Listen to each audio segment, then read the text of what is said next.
shaking and baking, throwing guys, defenders to the ground.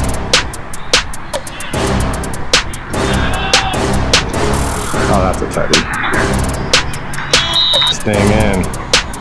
Takes the handoff. Pump fake throws it to a 2-point stance on the guard. Quick pitch to the outside. Is he going to be able to make a running lane for himself? Tries to get to the outside and finally.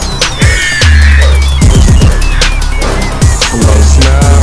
Stays with it. Runs right into. Establish the run again. Wide open, fumbles, the Wolfpack recovered, so that was a free drive. And then Williams in motion, gonna hand it off to the running back, who is looks like they have some confusion. That's not a good sign. Now they're bringing someone back, takes the handoff, and what did I set to return this punt? Oh no, doesn't even make a bad play, this next play. And then that's Taji with a gaping hole, and that is gonna be really traditionally, but to be perfectly honest with you, Tony, at this point it looks like anything the Wolfpack's doing is working, running or passing. In shotgun, lifts his leg, gets the ball, hands it off. That is a Maurice getting soaked down touchdown. Williams says, I'm just gonna run it and no one's gonna stop me. I'm gonna drag defenders in. Williams gets the ball, surveys pressure. Does he feel it? He does. Snakes out of it, throws it. Good for Breezel. Yard line, picked up by the Raiders. Oh yeah, nice running lane. Bouncing off defenders. That's fire. Three with some pressure, rolling into it, and that's another sack. And it looks like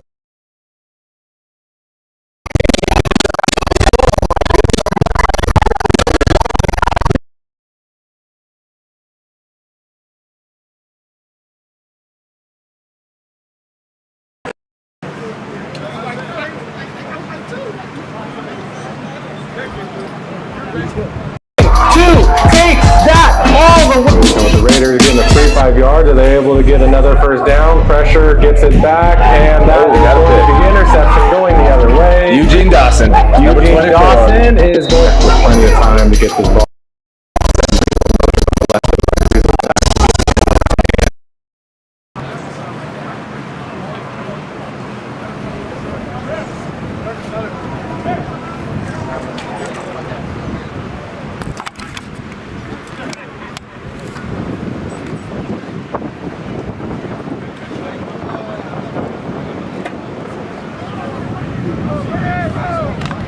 Multiple guys miss.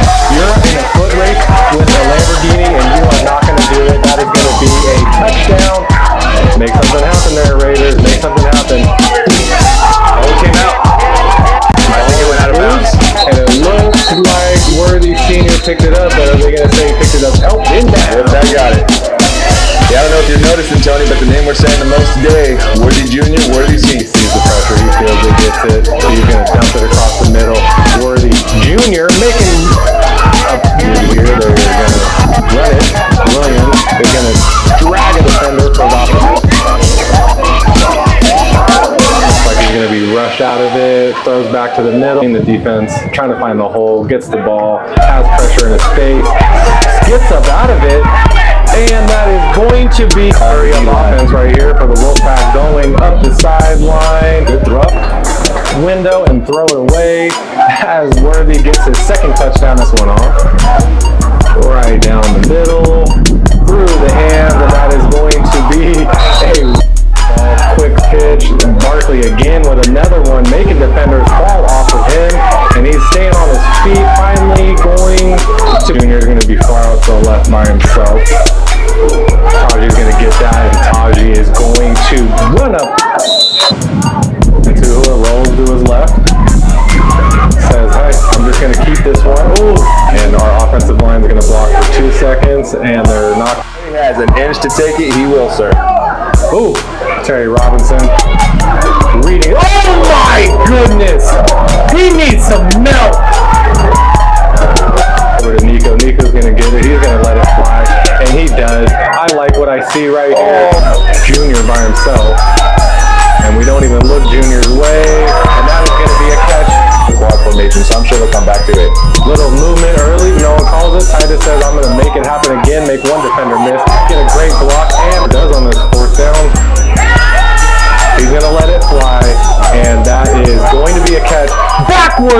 the end zone. Juwan to Tahua. Tahua says we're going to go and handle for. Oh, I'm going to kind of. 3, this is manageable. I'm surprised they're actually not running it. Some time. Gonzalez coming down. Balls flip up. That's going to be a catch. Spinning off the defender. Keeping on the same page with their offense. It will help. It will definitely to the left, to the right. Ooh, making some shaking and bacon, trying to improvise. And, oh, right. With some time, he is ready to move instantly. And, oh. Jason Gonzalez with his sack. He's been hungry for that all day. Dance it out, buddy. One-on-one. Gets where he needs to be. Oh, and that's not looking good. Oh, that's Terry Robinson with the pick. Terry Robinson, he wants to take this to a house call. Terry Robinson's the kind of guy who will risk the safety to get more yards. And as we see, Clippers 3rd and 15. Left it fly across the middle. Oh God, that camera angle, but that is a catch. Clippers gonna hand this one back about the commentary on the feed, Tony. I just want to say thank you to everyone, and also you guys have very good taste. It's never gonna happen. Another handoff right up the middle. Trinity, and the quick leg to the right, hands it off, makes one guy miss, and that's going to be really close to a first down. Spinning out of defenders with nothing but green grass in front of him. A defender from behind finally brings him down.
raking and baking, throwing guys, defenders to the ground.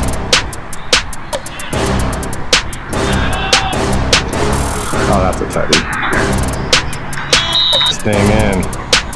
Takes the handoff. Pump fake throws it to a 2-point stance on the guard. Quick pitch to the outside. Is he going to be able to make a running lane for himself? Tries to get to the outside and finally. Low snap. Stays with it. Runs right into. Establish the run again. Wide open. Fumbles. The Wolfpack recovered, so that was a free drive. And then Williams in motion. Going to hand it off to the running back, who is. Looks like they have some confusion. That's not a good sign. Now they're bringing someone back. Takes the handoff. And what did I set to return this punt? Oh no! Doesn't even make it. Bad play. This next play. And then that's Taji with a gaping hole. And that is going to be really. Traditionally, but to be perfectly honest with you, Tony, at this point it looks like anything the Wolfpack's doing is working, running or passing. In shotgun, lifts his leg, gets the ball, hands it off. That is a. Ooh, Maurice getting soaked. Down touchdown. Williams says, I'm just going to run it, and no one's going to stop me. I'm going to drag defenders in. Williams gets the ball, surveys pressure. Does he feel it? He does. Snakes out of it, throws it. Good for Breezel. The yard line, picked up by the Raiders. Oh yeah, nice running lane. Bouncing off defenders. Sapphire. Three with some pressure, rolling into it, and that's another sack. And it looks like Robinson's going to let it bounce and then finally get it. And he pitches it back to Breezel. Oh my goodness, what type of trickery are we watching? Breezel up the sideline. Breezel is going to take that all the way. So with the Raiders getting the free 5 yards, are they able to get another first down? Pressure gets it back, and that is going to be interception going the other way. Eugene Dawson. Eugene Dawson is going with plenty of time to get this ball off. Send Breezel in motion from the left to the right. Breezel's going to actually get the end around, and he's going to make guys miss, cutting up the middle. Oh no, making multiple guys miss. You're in a foot race with a Lamborghini, and you are not going to do it. That is going to be a touchdown. Make something happen there, Raiders. Make something happen. Oh, it came out. I think it went out of bounds. And it looks like Worthy Sr. picked it up, but are they going to say he picked it up? Oh, inbound. I got it. Yeah, I don't know if you're noticing, Tony, but the name we're saying the most today, Worthy Jr., Worthy C. Sees the pressure, he feels it, gets it. He's going to dump it across the middle. Worthy Jr. making a here. They're going to run it. Williams is going to drag a defender for about. Looks like he's going to be rushed out of it. Throws back to the middle. In the defense, trying to find the hole, gets the ball, has pressure in his face, gets up out of it. And that is going to be hurry up offense right here for the Wolfpack, going up the sideline. Good throw. Window and throw it away as Worthy gets his second touchdown. This one off. Right down the middle, through the hands, and that is going to be a quick pitch. Barkley again with another one, making defenders fall off of him, and he's staying on his feet. Finally going to Junior's going to be far out to the left by himself.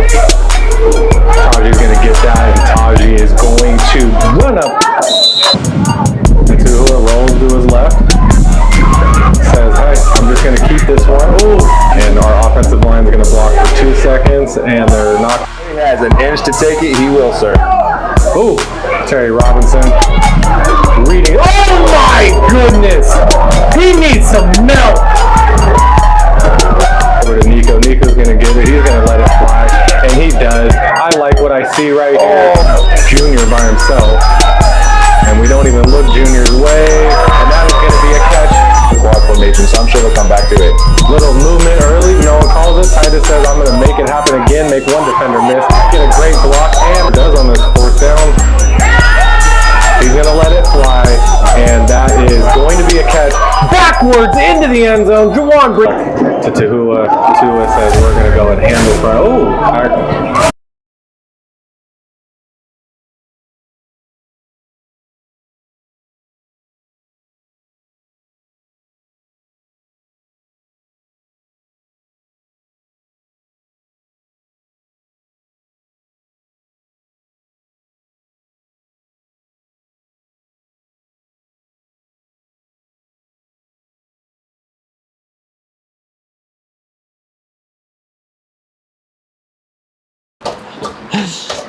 I love Fridays.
Hey guys, welcome back to your favorite YouTube streaming service, Quality Sports Entertainment.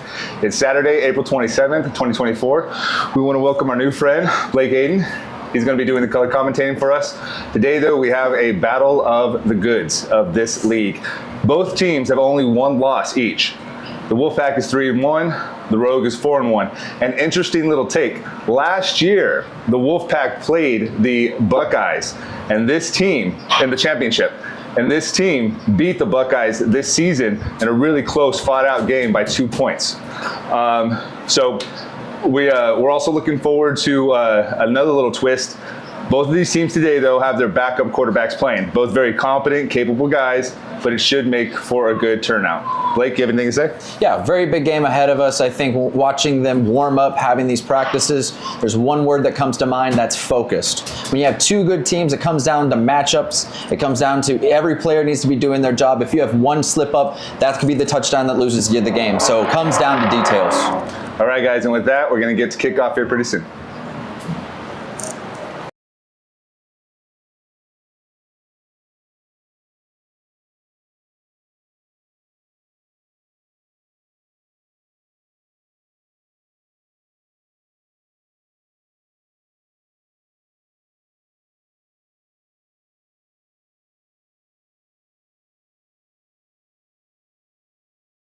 Natural air conditioning. Let's see where this kick goes. We're getting ready to flip right now. I got the captains coming together. That's a miss to the right. Oh, let's see the kicker.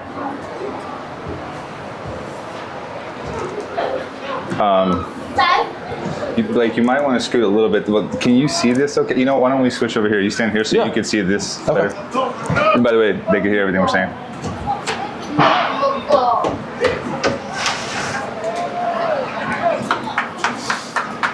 Usually each game averages about 70 viewers. Okay, perfect.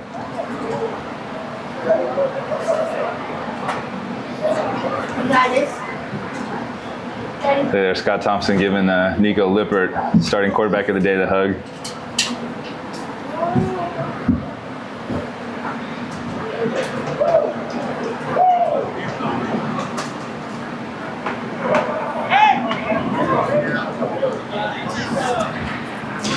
At the other game, who did you say that was the number of the starter again for the Rogue? For the a different number. For talking about quarterbacks? Yeah, you said it was a different number. No, last year it was last usually it's number 19, but I think number 12 right here is for the guy Ronald Ragland. Which side are you at? Oh, I see. Okay, perfect. Come to the end zone over here where the shot put is. Do you see the camera over there? Other side. Yep, over there.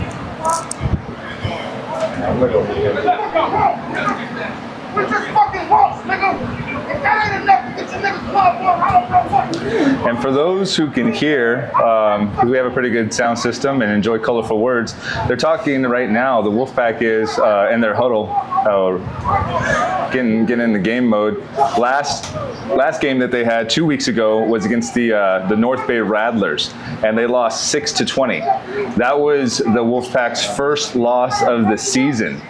And you got to understand, this is a team that almost never loses. Combined, I don't even think they have a total of 5 losses for their whole history. They're 3 going on 4-year history. So currently, right now, they're no longer undefeated. And I'm gonna tell you, man, if once you have that undefeated streak, you're used to that level of excellence. Once it gets slapped away from you, it does sting. And the only answer is to take it out on the next game. So today, I feel like they are going to come out swinging.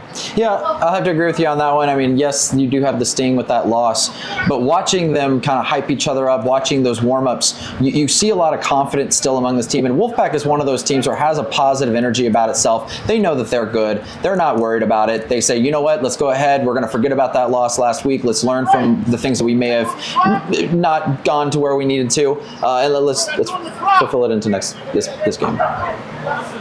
They're asking us up here if we're doing the clock, which we are not.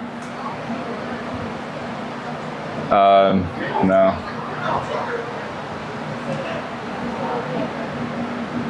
Maybe I think we got a volunteer stepping up to do the clock.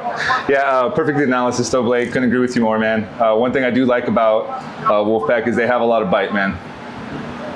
No matter what the situation is, up, down, they're always fighting.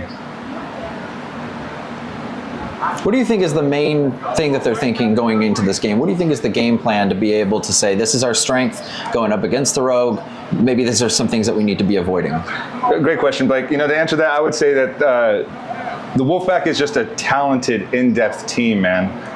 And they're the kind of guys who really like to attack you with what the spread offense, which means multiple receivers typically in shotgun format, is all about. They want to spread you out, and they want to attack you at different angles, different zones, try to get their playmakers, because they have a lot of athletes, in open area where there's just a couple defenders, and make them miss with their speed, with their athleticism. And that's actually why I think the main reason is they lost last game against the Rattlers. Not to take anything away from the Rattlers. The Rattlers are definitely a good team, but it was also a rainy game. And when your game is based on passing, especially the short passes, it makes it a lot harder. So today, being as beautiful as it is, I think that there's a good chance the Wolfpack are going to come out in full force. Yeah, sounds like they're going to be kind of going into this thinking, hey, you know what, let's get back down to our basics. We know our system. Let's just go ahead and run our system. We don't have that rain being able to stop it to where it's going to make it more challenging. Right, agreed. Couldn't say it better, brother.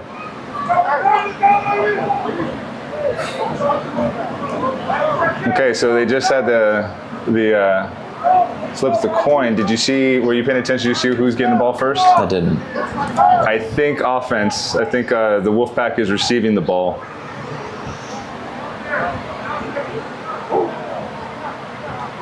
And I think in this first drive, I would really like to see effective running. I think, we have Nick back there as quarterback, and I think one of the best things that they can do to assist Nick is being able to take the pressure off of him, making it to where we have a good run game going. I think Wolfpack has these athletic O-linemen to where, again, in that spread offense, you're going to need athleticism on that O-line so that they can create that space on the edges. Yeah, no, exactly. Just like I was saying, perfect analysis, Blake. And then that's what the spread offense is all about, is getting in the zone read concepts. And what that means is they have everyone blocking one way, just try and find that one crease in the running lane to open up. And then that's exactly what they're usually good at. And that's the tough thing too, is you have to have so much respect for these O linemen, because to be, you got to be a big boy to be able to block up front and to still have the athleticism to beat linebackers to the outside, to give that halfback the space of, making that decision of inside or outside. Nothing but respect for that O line. Yeah, and these guys are definitely big boys, but have an athletic side to them. Okay, so it looks like we're getting ready to kick off. The Wolfpack is indeed getting the ball on offense first. The Rogue is slowly making their way out there. Hey, I guess they don't have anyone running the scoreboard. Nope, doesn't look like it.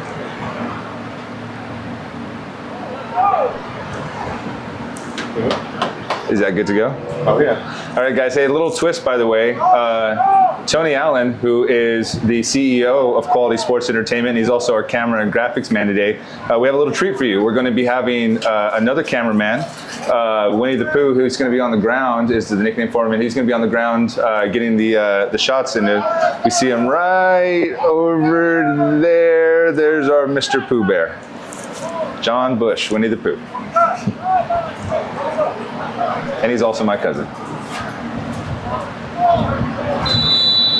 That is why I get to call him the names I want.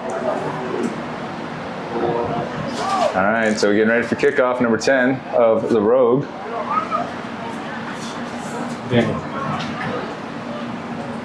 This is Danny Betancourt, kicks it off for the East Bay Rogue. We have a short kick, and we have Anthony Worthy, a senior, the football god, with the return. Yeah, so pretty good cut up there. And again, like I said before kickoff, I think it's going to mean a lot to be able to establish the run early in this first drive. What do you think? Yeah, I agree with you too, Blake. I think that's what Joey Haas, the offensive coordinator of the Wolfpack, will be doing. Not only because, again, they have the size, they have the athletes to run the ball, but he himself was a former offensive lineman. And I'm going to tell you one thing. Guys who either play quarterback or receiver typically want to throw it when they become a coordinator, and the linemen still love to run it. That's what they've been doing in past games as well, and I think that's what they'll be doing here today. And we got Raheem Love. He's back there getting ready to run this thing. AKA the love machine is what I learned. The love machine. Raheem, the love machine. And you know, the thing is that he actually was the offensive coordinator for Central High School during a lot of their championship runs. A lot of people don't know that. So he's got some season on the meat. And again, I think, you know, this is a gain of about, I would say about 3 yards. And again, you don't need anything too explosive, but that's a pretty good gain to be able to start this thing, make the defense respect that run. Right on. And Raheem, the love machine, he definitely was cool that they start with him, you know, show him the respect that he deserves, and he just went straight up the middle with his strength, with his size. So the Wolfpack comes out and pistol trips right. Nico Lippert, the quarterback, takes the snap. It looks like there's some confusion, and they get sacked by the Rogue. It's number 28 of the Rogue, Kevin Allen, defensive tackle. So, I mean, we have a net loss of 1 yard, so you're looking at 11 yards here. I think something, it's really going to come down to how many safeties are going to be back there. It looks like they're getting ready for a single high safety, which is going to be tough because they're going to be watching that line at that 11 yards. They're doing some adjustments there. It looks like, yeah, so they got a lot of guys deep. We got 3 guys deep there. Nico takes the ball, drops, throws the ball to... Beautiful throw. And it's Austin Tits Barkley. They're typically the starting tight end. And he's a tough dude, man. He's the kind of guy, like, he catches it in traffic and he's good to go. Looks like they're going no huddle now on the ball, still going trips right, pistol formation. Nico Lippert takes the snap. Looks like it's another run. This time he goes to Taji Scott. Taji Scott breaks out to the left. He goes to the sideline. Looks like it's a gain of 4 yards. And that's what you need right there. You need these good runs, 3, 4 yards, keep chipping.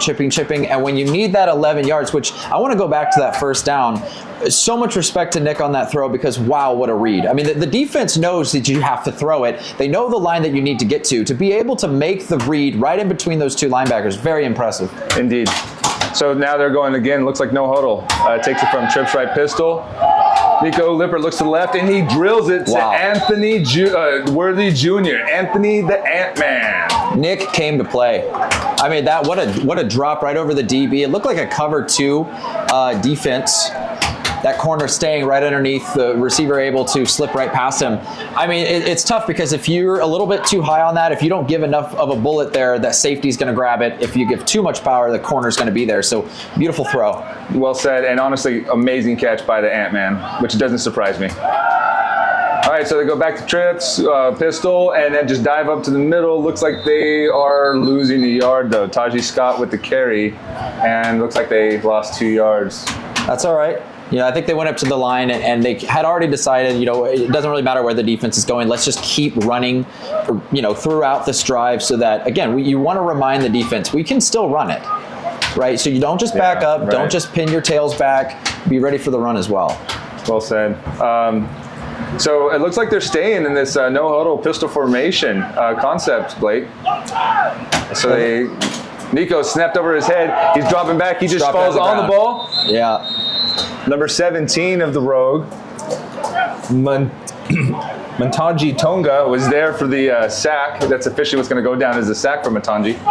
And that's a tough spot. I mean, Braden, what would you say with the kicker for the Wolfpack? Where would you start to feel where they would go for a field goal? I would say about the 5-yard range, Blake. Okay. I think what's going to end up happening is they're going to realizing, hey, we're going for it on 4th down, so let's try to pick up at least 10 plus yards and then see if we can make it on a 4th and long. And they're getting pretty physical up on these receivers. I mean, if you pay attention to these corners, so now they're backing up because they have a lot of space. 3rd and 30. And another high snap. Nico takes it, and he's just going to dip and run. I don't think that was a planned run. I think Nico was like, screw it, man. I'm just going to get some yards. You take something to where it could have been, you know, a little bit of a disaster, pick up the ball, say, I'm gonna take off with this thing just to make it still manageable. It looks like they're going to be punting. Yeah, Be able to pin them back. Don't give them that good field position. Poor Nico, man, he's doing a good job. You know, one thing I do like is that he came out to play, bro. He made great throws, 2 big plays, and even with that last one where it was a high snap, he's a playmaker. He didn't want to get sacked again. He was trying to be a fighter, get some yards, like the fighter that he is, and I think it was a smart play. He's taking the play, one play at a time, saying, you know what, this is something that not many quarterbacks want to grab it and just take off. Right. They want to be able to grab it and say, hey, okay, well, there was this read that I really liked. Let me stay back here. So the fact that he's saying, no, you know what, I got to play for the team. Let me just get a couple yards here and move on to the next play. So we got Anthony Worthy Sr., the football god, punting it. Nice little pooch. Oh, and that was just on the goal line, but it bounces into the end zone. That was a great punt, especially being on the run. Well, that's the thing we like about Anthony Worthy, and that's why his name is the football god. This man, first of all, also, so those of you who don't know and who are fans of the NFL, the draft just happened, and his son, Xavier Worthy, who just played at Texas University, got drafted in the first round and was picked by the Chiefs. He also broke the all-time record for the 40-yard dash in the NFL. So you could see why maybe his genes deserve that name. Yeah, you can see right there on that play too. It's not like he was throwing or running a 4.21, but you know what? He had a lot of athleticism, running on the outside, still able to punt. I mean, not only was there a lot of distance on that punt, but it was very accurate. He was about 2 or 3 yards off. Again, very impressive being on the run. Yeah, I agree wholeheartedly, man. He does it all, and now if you see him, he's playing left side safety. He's playing free safety, number 21, with the dreads. Okay, so this is the planes. Anthony Worthy Sr. He's playing the left side safety, free safety. So the row comes out. Looks like tight end trips left. The quarterback, Ronald Ragland, it looks like that was a miscue play or something. It looks like he meant to hand it off, or maybe it was a read, but the play broke down because it looked like he was giving it to the running back, but then he pulled it and ran it himself, but there wasn't a lot of open lanes. It didn't look like it was designed. I think we might be seeing some plays like this early on just because of the nerves. I think both teams have a lot of respect for one another, knowing the power that each one of them have. Both of them have a really impressive record. The players on both teams are incredibly athletic, so I think the nerves are still there. You just need to be making plays to where you can help them settle down. Row comes out, 3 receivers, tight end right, pistol formation. Ragland takes a snap, gives the ball to the running back. What was his name? Segura on the tackle. Sorry. Okay, number 10, the middle linebacker of the Wolfpack makes the tackle. So we're looking at 3rd and 10, and that's what the Wolfpack needs to do, force it to where the quarterback's going to have to start airing out this ball. You can see right there in the first 2 plays, they're wanting to run it. They're basically having the same mentality I had for the Wolfpack there, which is let's establish this run early.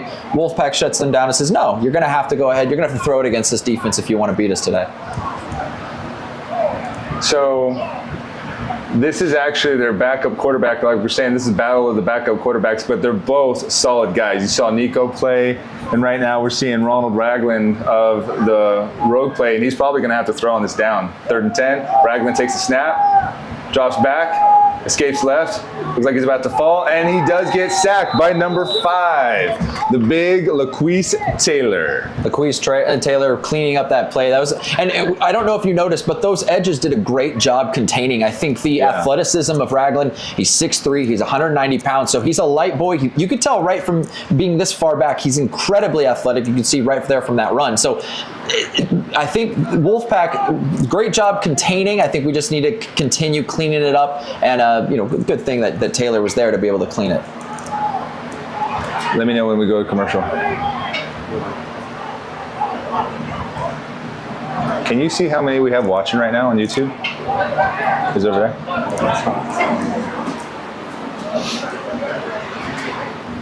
Yeah, I think Terry's at that part. Yeah, so their normal return guys is number 222. That's right, 222. Terry Deuces Robinson, but he also is a boxer, so he's not here today. He's focusing on that. Okay, so the punter of the rogue, bad little shank, and Eugene Dawson, number 24, picks it up, gets nowhere, but at least he was a heads-up play to stop the roll. This is a great start for Wolfpack. It looked like the ball actually hit one of the rogue players in the back of the leg. You could see as he was running, he kind of felt it behind him and looked back. So certainly stop the ball, which it didn't have a great start to it already. So great start for the Wolfpack. Now we just need to go ahead and finish out this drive. What are some things that you're wanting to see that we didn't see from last drive? You know, I mean, for me, I'm always going to be a fan of the West Coast offense, which is a philosophy based on short passes. Nico, the 2 times that he was asked to throw, did great, and they were both deep passes, perfect balls, perfect reads. You know, and just to your point, Blake, you're saying, hey, establish the run. I'm wondering if maybe this road team is going to start creeping up. Looks like they are, so it'll open up that play action. We got Love Machine back there getting ready to run. Nico hands off to Raheem Love Machine. He goes right up the middle. Tugging and turning. Looks like he got a solid yard. Love Machine, you can tell he's got a build to him. He's not going to just go down. If you ask politely, he's going to stay up to where he's going to force 2 or 3 guys to get in front of him if you want to go ahead and end that run. So he's a really good runner for those consistent couple yards here and there. He's a power guy. Yeah, no, he's definitely their power back, Blake. So keeping Love back there again, making me think they might be running that to the left side. You know, I'll be honest, Nico looks like passing energy. There he is. He takes the pass, throws it up, going left to Anthony Worthy Jr. That is definitely PI, and it is, yes, it's called. I mean, number 14 of the Rogue was just trying to basically marry him, Deshaun Thomas.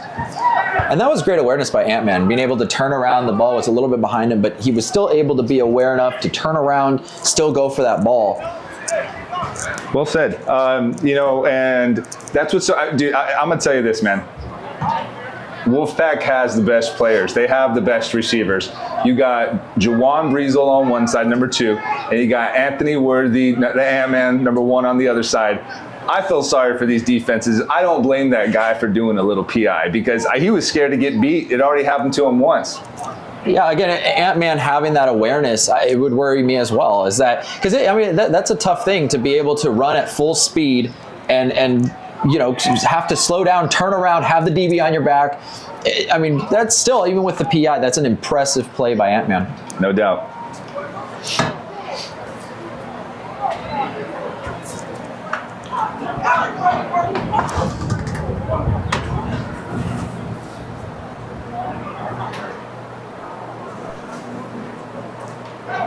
So it looks like we might have a timeout here.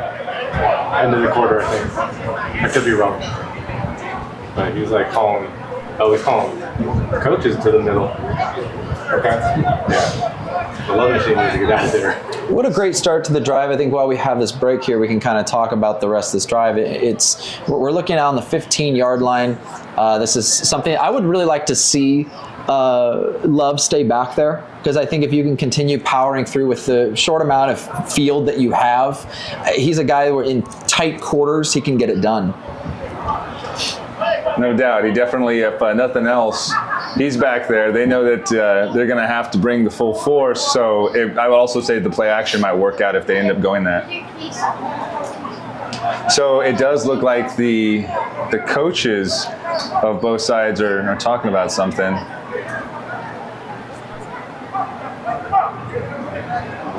I can't exactly see what's going on, but I think there's a dispute, Blake, between some of the players with some of their mechanics and usage of their limbs, maybe some holding, hands, chop blocking, something along those lines. I think that's what they're talking about. So yeah, that's what it does. It looks like they're talking to the O-line, talking to the D-line, making sure that we're keeping a clean play. Yeah. You see number 70, Jonathan Alvarado, clapping. It might be going the Wolfpack's way, whichever the dispute is. Either that or he's pumped to fight.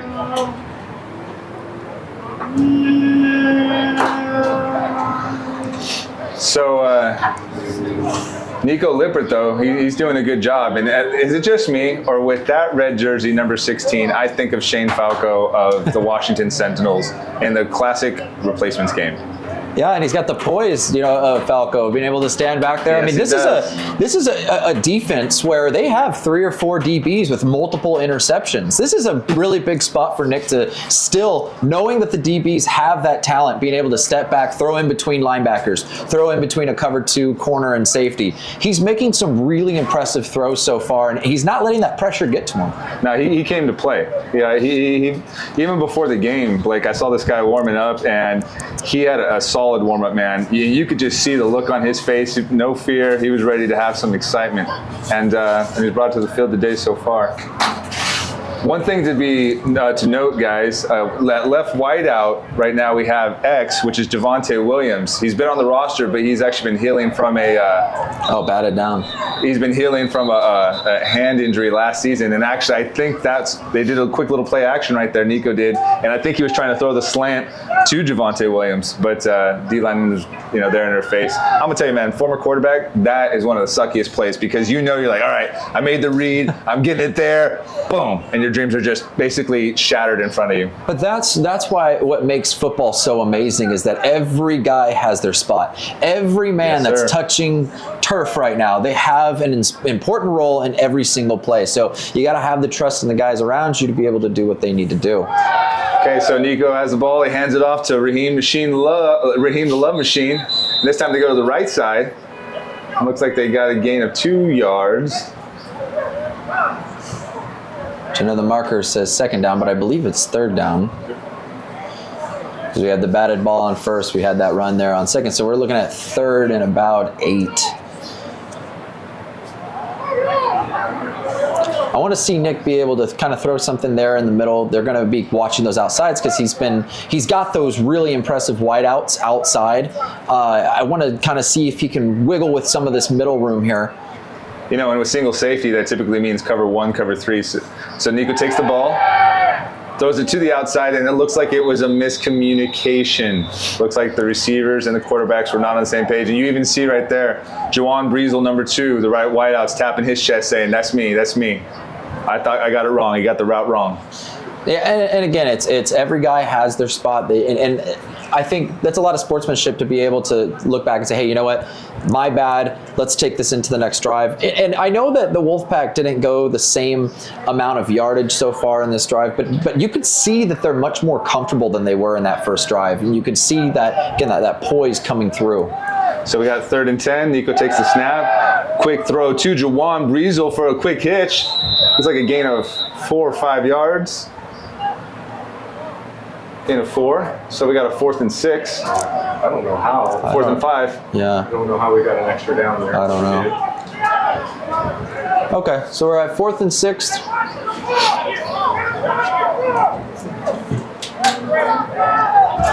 So they go back to no huddle.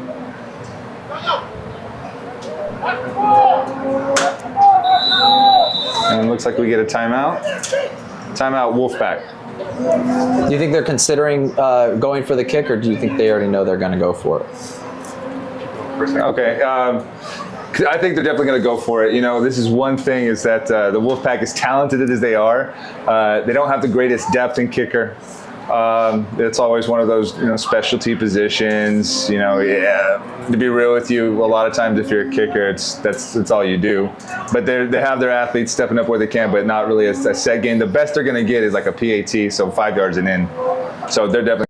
Team alone at home. Introducing one location for our watch party. Come here and eat, drink, and watch our games with fellow fans. What's more, our parties come with great entertainment and a lively atmosphere that will make you feel like you're right there on the field. Upgrade your game day experience by joining us at El Patron for our watch party on game day. Say you're a small business owner, and you're looking to get your business in front of a targeted audience. Let me tell you a secret. You can get a promo for your business on our games. And what that promo... All right, and we're back, guys. 4th and 5. Nico takes the snap, throws it. Oh, and it goes over the guy's head. And it looked like the defensive end was a little bit quick on that play. He got a step on the tackle, and sometimes some of those calls are missed. But again, it's all right. We're setting it off to where the Rogue have to drive it a little bit further. I think when we're looking at the offensive drives of the Wolfpack, we have to remember 4 of those DBs have 2 interceptions each. That's a crazy number. Yeah, they have the most interceptions in the league. And to your earlier point, Blake, it looked like the right side tackle of the Wolfpack didn't even block the left side end of the Rogue, and so he had to get that ball out quick. It was actually a pretty good read, even though it went over the dude's head. It was still some openness going on there. Yeah, and it really is a split second there, but it looked like the end was already kind of moving. And that's a hard thing to anticipate. So let's see if the Wolfpack defense can turn this thing around. So Ronald Ragland, quarterback of the Rogue, comes out. We got trips left. Shotgun.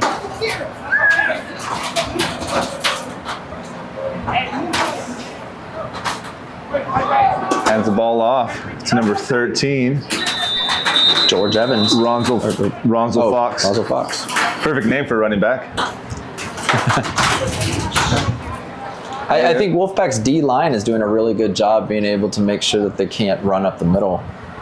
Yeah, that's actually something we were talking about in previous games, is that the Wolfpack have the best D-line and the most depth too. They switch out guys every drive, and sometimes if a guy needs a break, but anyone they put in there is ready to bring their A game. So we have spread formation, 2 on each side, 2 receivers each side.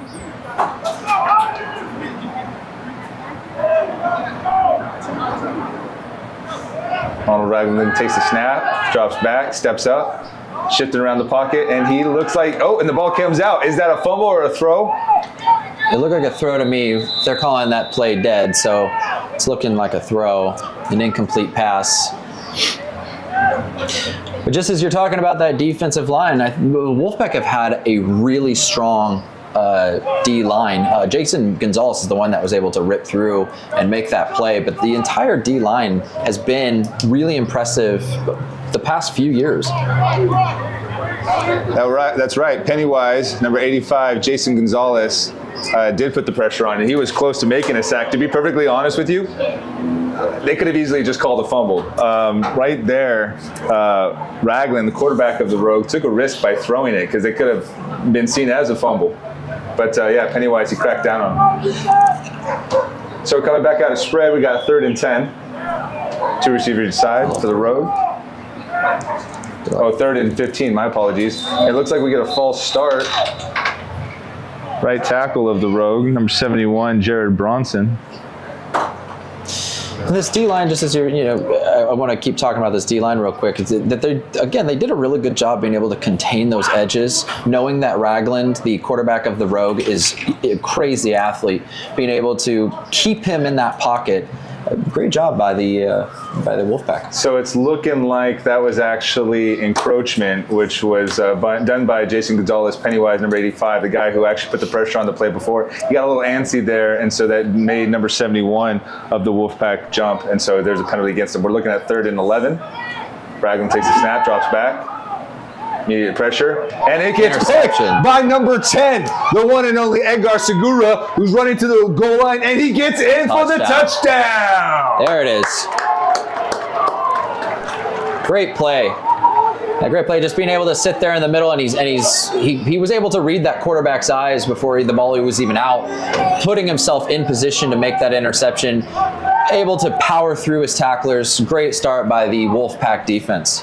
Yeah, one thing I'll say about Edgar Segura is he's not ashamed to tell you how good he is on any Facebook group. And right there, he was backing it up. He was just looking at the eyes of Ragland. Wherever Ragland was looking, he shifted. He broke on it, and it was basically right to him. Well, Wolfpack, they were playing zone in that play, and when you're playing zone, your eyes are on the quarterback that entire time. You're watching to see where is he looking. And great job by Segura being able to do that. That's the exact job that you're supposed to be doing. So it looks like they're going for 2.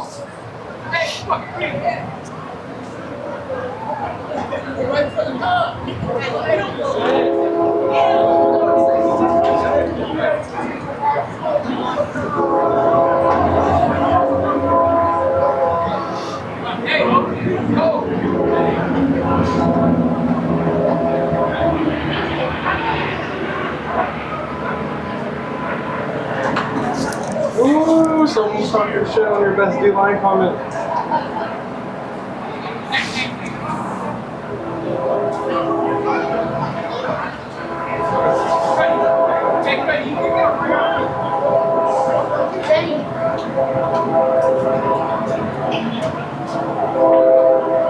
So yeah, sure enough, they're going for 2. I was a little confused there, and I think they were 2 because they had the ball lined up at the 5. I think one, I don't know, maybe one ref didn't. I don't know what happened there. But yeah, it's supposed to be on the 2-yard line. Looks like they're bringing their heavy set out.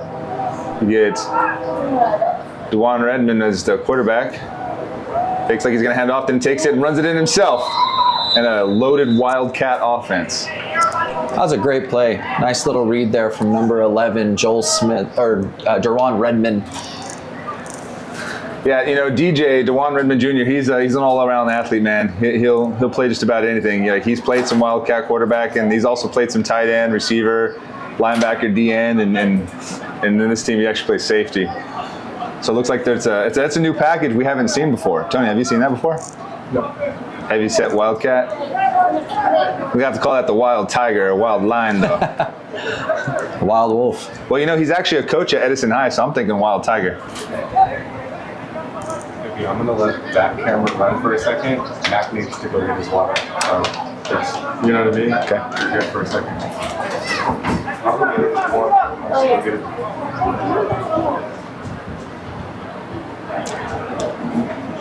Yeah, it really looks like the Wolfpack defense is on one today. They're going to be locking down this Rogue. And what do you think are some things that the Rogue offense could adjust to make it a little bit tougher on this Wolfpack defense? Well, first thing is that D-line is getting back there fast. Ronald Ragland, the quarterback of the Rogue, he seems pretty antsy. You know, I would say do the West Coast offense, which is the short passes. Just take the ball, throw it. My quarterback coaches used to say, grab, stab, throw. Make quick little reads, the slant arrow, the all hitches, the streak, the out, quick out, that kind of thing. I think that would get the Wolfpack defense to back up a little bit and also open up the place for the run. Yeah, I couldn't agree more. I think if they were to start doing some screens, some quick things to throw behind that D-line, because they are incredibly aggressive. But Ragland, the quarterback for the Rogue, it seems as though as soon as the ball snapped, he's ready to take off. And the Wolfpack's just not going to let you do that. No, they won't. Like, I'm seeing tremendous pressure from the Wolfpack's D-line onto the Rogo line. And to be real with you, even standing up from here, looking at them, they look like they're a lot bigger. Yeah, you have big boys up front, and again, they're incredibly athletic. I mean, when you look at Pennywise's play, being able to get back there in the backfield, he's quick, right? So even with their size, they're just freak athletes. So they get good field position. They're starting at the 45-yard line, going in spread, 2 receivers each side. We got motion, trips right, Ragland takes the snap, hands the ball off to number 24, goes up the left side, who breaks the tackle, and looks like he gets a gain of he gets a first down, and that was number 24, Fabrice Komitai. Yeah, and that was Moten on him, number 37, and he made a really good play. Just got to be able to finish through, and that is a tough play to make. Again, the quarterback there, Tay, he's 5'7", he's 220, so he's a pretty built guy.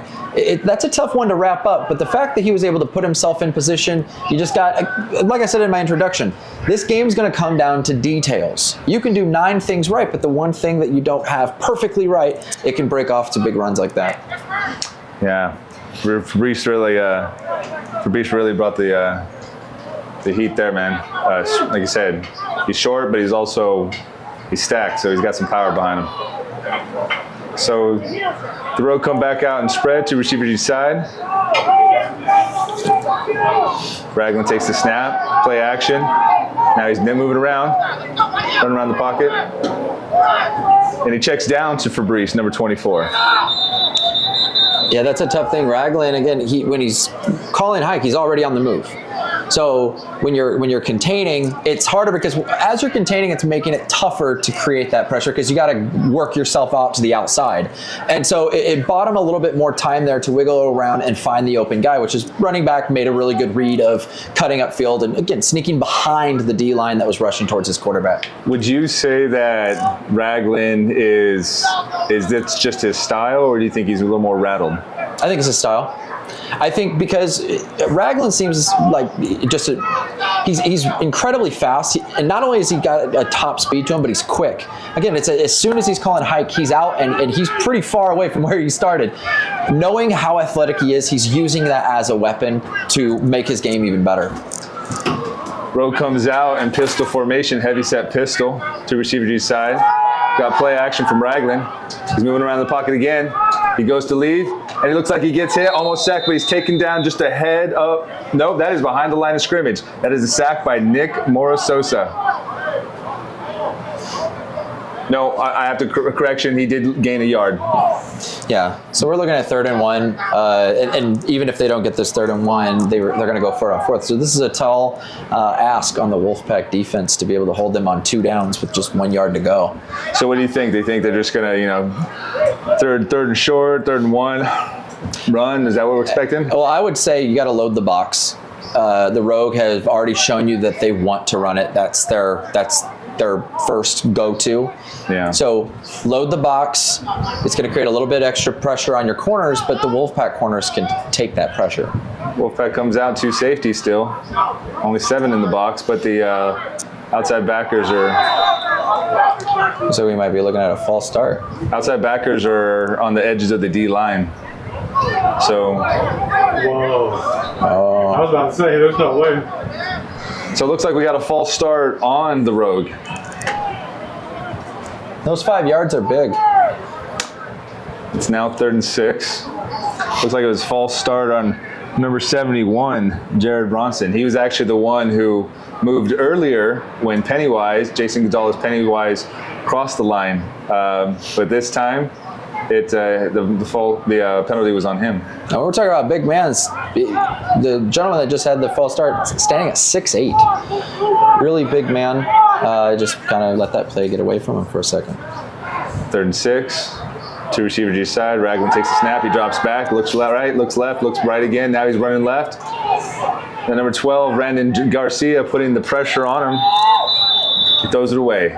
4th down. Great job by the Wolfpack. They're doing fantastic being able to balance between rushing against Raglan and having that contain. I believe that was Scotty Thompson there being able to contain him on that right side.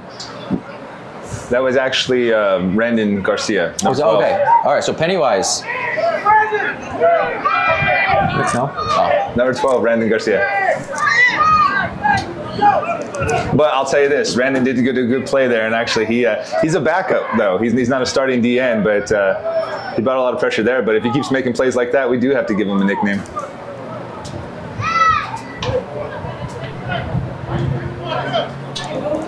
So looking at 4th down. Pump formations out. Punch to Jawan Breezo, bobbles the snap, goes left, shakes number 27, spins, still on his feet. It's taken down at the 15-yard line. Real slippery on that return. Had 3 or 4 guys around him able to still slice and dice for a couple of yards. What a lot of people don't realize is Jawan Breezel, if there was to be a league MVP, it would probably go to him. He has 7 touchdowns, the most of any player in the league right now.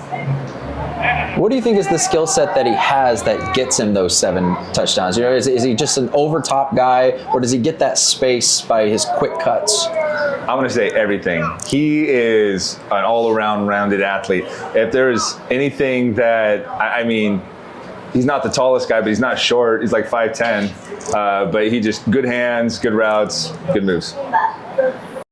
Experience the wonder of the animal kingdom with our live animal shows today. Say goodbye to the hassle of finding the perfect ad space for your business. With our platform, you'll have access to a wide range of ad spaces at affordable prices, and you won't have to wait long to get your hands on them. Also, we offer prominent placement and targeted audience for your ads. You can buy ad spaces with confidence and ease. Get your ad space now with this platform and enjoy the fast and easy process. Come watch the game with us. Whether it's a casual get-together or a special occasion, we've got you covered. Forever is hosting a watch party for your favorite sporting event. So come in for food or drinks and enjoy the games you can't make in person. It's even better when we watch together. Tired of rooting for your favorite team alone at home? Introducing one location for our watch party. Come here and eat, drink, and watch our games with fellow fans. What's more, our parties come with great entertainment and a lively...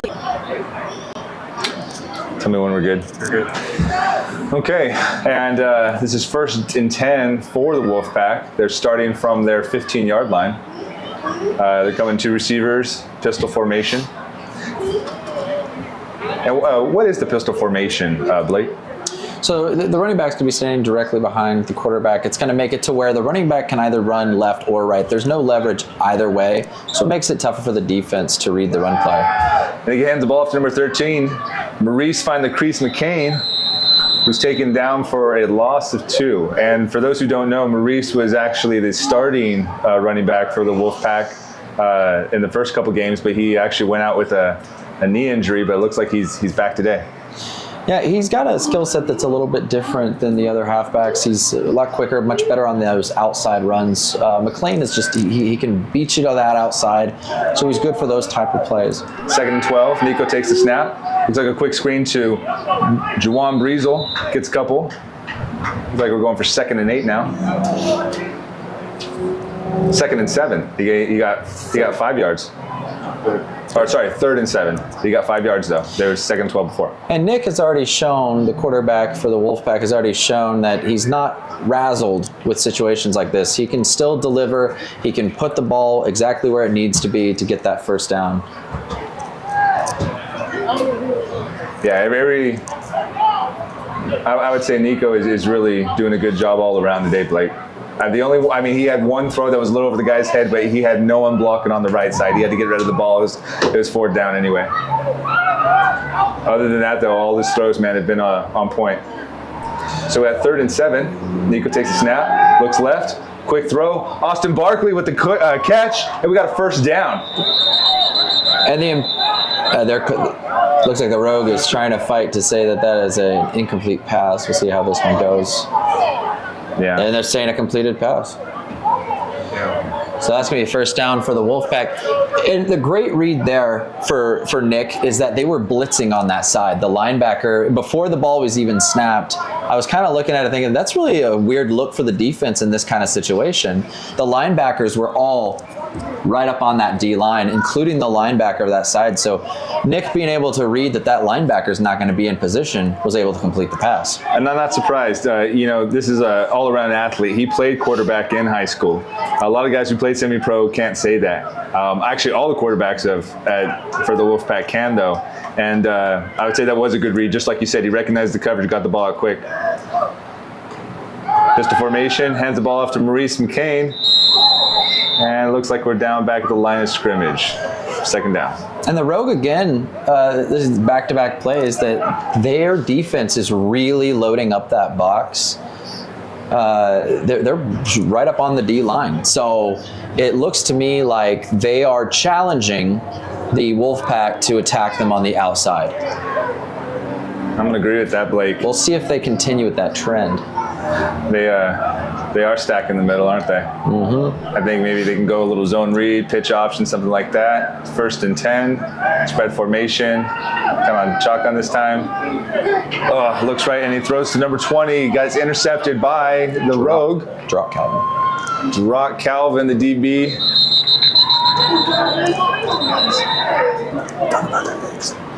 So their interceptions, again, these DBs, there's 4 DBs with the Rogue that have 2 interceptions each.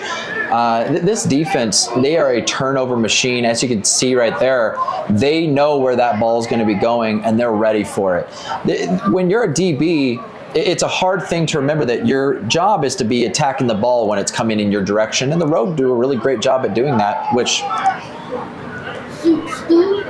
don't know where he is. I think he's on there. Right. so now that's their 5th DB with 2 interceptions. So they now have 5 defensive backs on the Rogue with 2 interceptions each. This defense, it's getting to the point where you don't even know who to pick on. That is a total of 12 interceptions on the league for the Rogue, and they are leading the league in interceptions.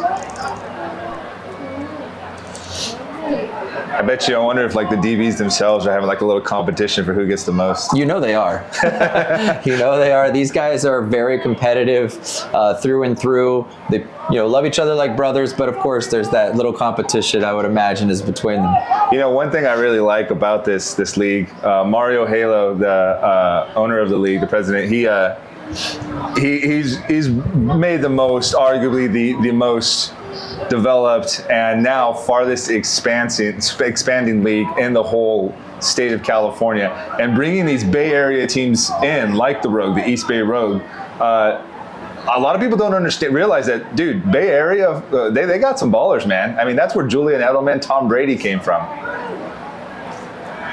Rogue come out, it's 1st and 10, hands the ball off. Number 24, Fabrice Comite, takes it up to the right side.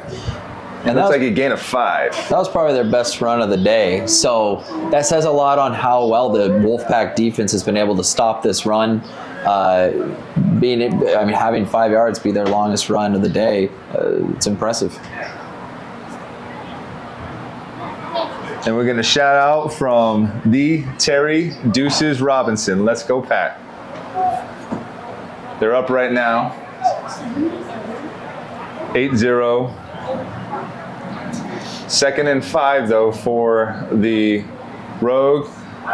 Ragland fakes the run, then he throws it to, looks like number 1, Terrence Tibb Cocky. Talk about a name. And Randon Garcia was almost right there on Ragland. He was just a hair behind. So again, that defensive line is not giving him the time, but Ragland still finds a way to make a play for big yardage. What did you think about Ragland's throw right there? That looked like it was, that's his 2nd completion.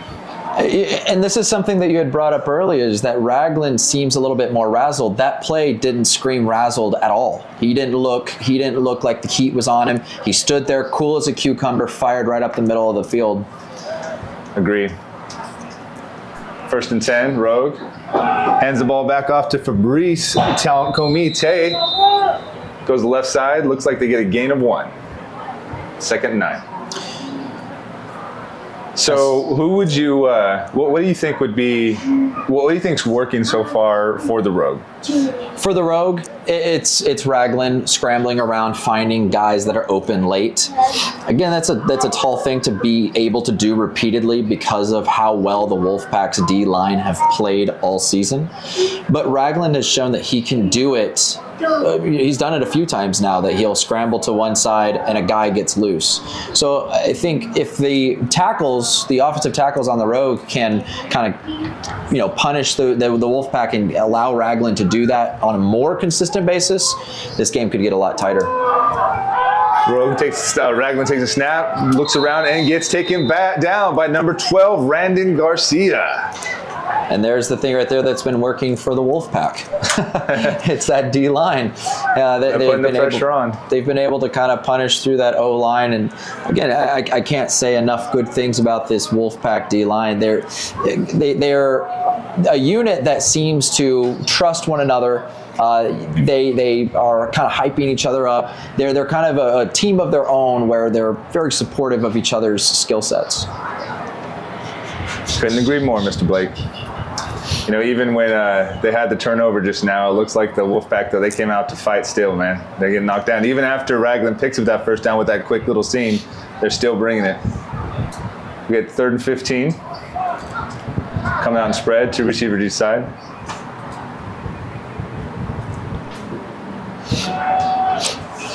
Ronald Ragland takes snap, looks right, lets it loose, wobbly ball, and it goes over the DB. It looks like Tim Williams, number 3, the DB, was on him and fell down. catch by number 81, David Giannison. Yeah, and that's an unfortunate play because the corner was there in position to make that play go in the opposite direction. But again, I come back to the very beginning. These small details are what's going to determine the ending of this game. Both of these teams are so talented that we already know that it's talent versus talent. So who is going to be more prime on those small details? That one misstep can lead to a touchdown. Yeah, man. I think honestly, Timothy Brown, he saw the ball wobbly and he almost got too excited thinking it was going to be underthrown and lost his footing. Okay, we have 1st and 3 on the 3-yard goal line, red zone. Ragland takes a snap, hands it off to Fabrice. Fabrice runs right, falls in the end zone, touchdown, Rogue. Yeah, so the Wolfpack, there was a couple missteps there. I wouldn't take it too, don't be, threatened by that. It's going to be hard for the Rogue to be able to make those kind of plays on a consistent basis. You would have to rely on corners falling. It looks like we have an injury there on the field. It's number 3, Tim Brown. They ran to his side. Your doorstep. What's more, our shows are not only entertaining but also educational and interactive. Experience the wonder of the animal kingdom with our live animal shows today. Say goodbye to the hassle of finding the perfect ad space for your business. With our platform, you'll have access to a wide range of ad spaces at affordable prices, and you won't have to wait long to get your hands on them. Also, we offer prominent placement and targeted audience for your ads. You can buy ad spaces with confidence and ease. Get your ad space now with this platform and enjoy the fast and easy process. Come watch the game with us. Whether it's a casual get-together or a special occasion, we've got you covered. Forever is hosting a watch party for your favorite sporting event. So come in for All right, we have good news. Tim Brown, number 3, the corner, was actually able to run off on his own power. Maybe got a little sprain, pulled a muscle, something along those lines, but at least it wasn't nothing serious. He seems to be doing all right. He's just doing some stretches there on the sideline. Hopefully he can get back in the game. So Rogue come out to kick. They actually have a solid kicker. Number 10, Danny Betancourt. I've actually seen him kick before and make it like 40 plus yards, 40, 45. Looks like that's going to be like encroachment to me on the Wolfpack. The Wolfpack's go-tos, at least for the D-line linebackers, is try to get you to jump by doing that little flinch move, like they're going to hit you. They keep jabbing their foot. Hopefully it draws you off sides, but sometimes I think they're going off sides or encroaching.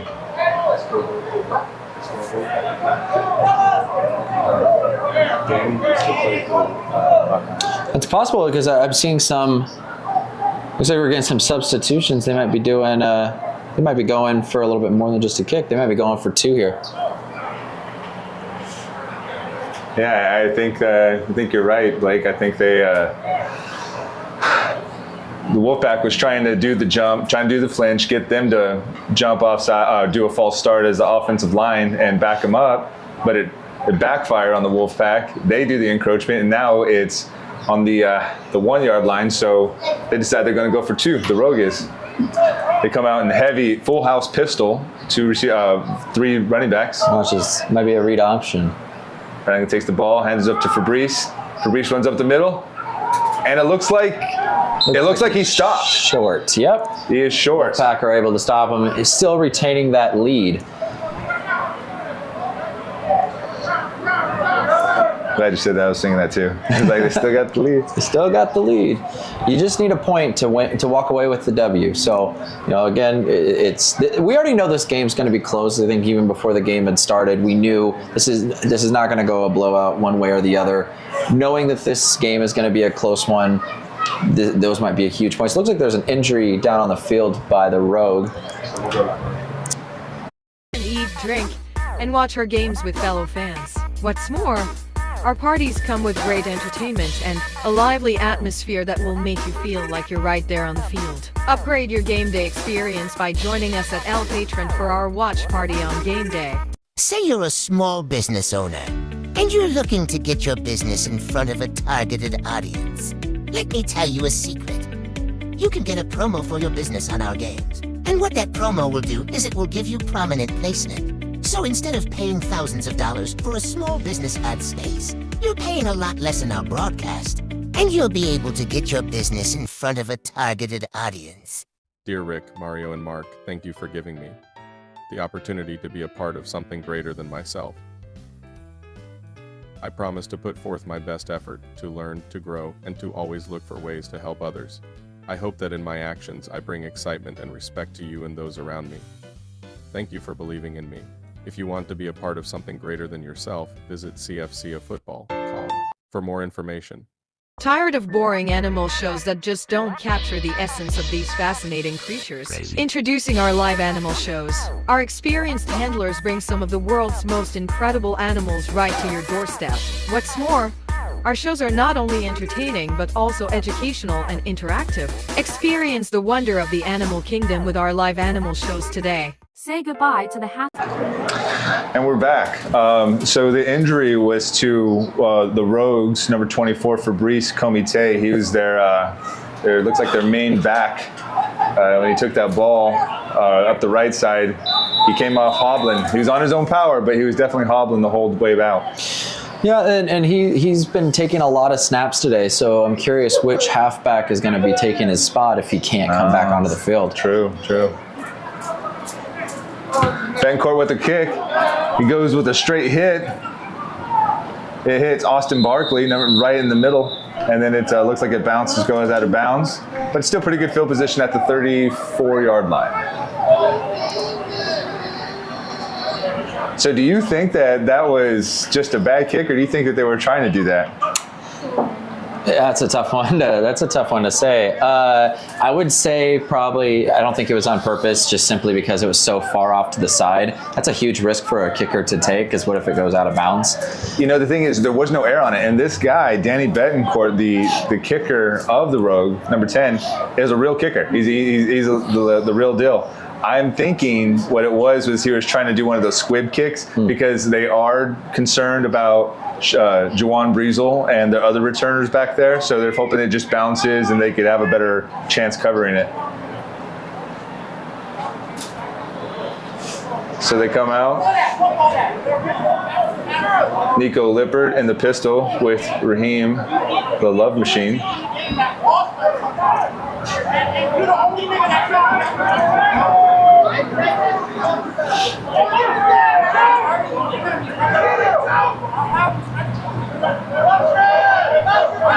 Go motion right, trips right, over the head of number 00, Rick Woods. And here's the thing here's the tough part about that play is that the defensive end had his hand up and the ball just went over his hands, which made it to where it's right over the receiver's hand. So if Nick would have thrown it in a direction where it's a little bit closer to where the receiver can get it, there's a chance it could have been batted. There's a chance it could have been picked. So he put the ball where it needed to be. Unfortunately, it just made it to where the play didn't pan out the way they wanted. Right, and then Rick Woods, he's not the tallest guy. He's shifty, but yeah, that was just a tough cookie. So 2nd and 10. Looks like there's a penalty. It's a false start on the Wolfpack. I think so. Sure enough, false start. Right side of the offensive line of the Wolfpack. So now it's going to make that 2nd and 15. We're getting a lot of penalties on both sides of the ball. Again, I understand that there's probably a lot of nerves between both teams because, again, I think both teams have a lot of respect for one another and they know the capabilities that each team has. So there's probably a lot of nerves going. 2nd and 15. Motion trips right. Nico takes a snap, looks left, throws left, over the head of Juwan Breezel. There were two DBs there. What do you think about that play? Yeah, that's a tough play to make. I always really like those motion plays where he starts to cut right towards where the quarterback goes, whips back out. They covered it really well, so I'm not sure if the receiver that he threw to was his first read. I think his first read was covered up and he went to someone that he feels confident can come down to a ball like that. Just the safety made a good play. So now we're looking at a 3rd and long, 3rd and 15.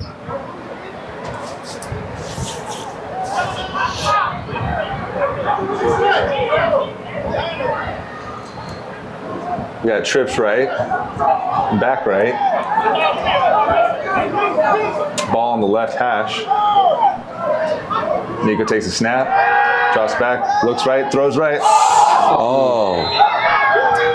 Over the head of Tremaine Thompson.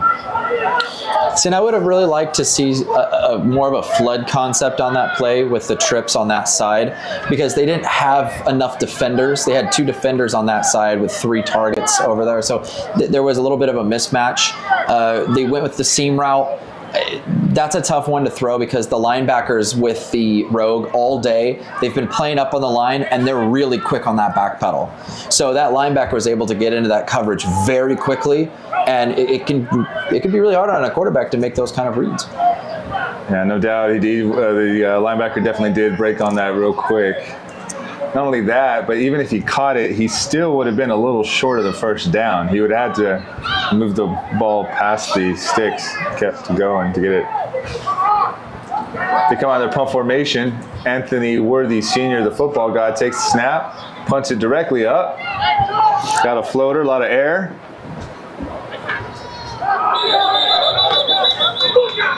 Good stop there on the punt return. And with those dreadlocks, I can't read the player's number. So, Mr. Dreadlocks, there he goes, number 8, or is that 0? It's got to be 8. Yeah, it's got to be 8. It's got to be Ad Torrance, I would imagine. Yeah. So that looks like that was number 8, Ad Torrance of the Rogue. Actually got a pretty good little return. I think Wolfpack's offense, I like that they're taking chances, but I want to see more of a rhythm, a little bit more of. I know you had talked about the West Coast offense, and I agree with you. I think let's kind of go back on that West Coast, chip away at this defense, because these DBs are really hard to make those kind of plays on. Yeah, no, these guys, like you had said earlier, they're leading the league in interceptions, so you definitely have to. They're going to be ready for the deep passes. Rowe comes out, spread, 2 receivers each side. Ragland hands the ball off. Number 13, George Evans. I'm wrong. Ronzel Fox.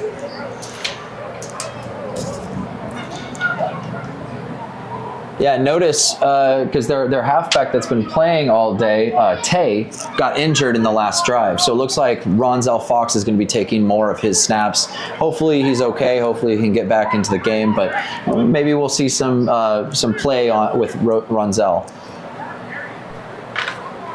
Man, talk about like the perfect name for a running back.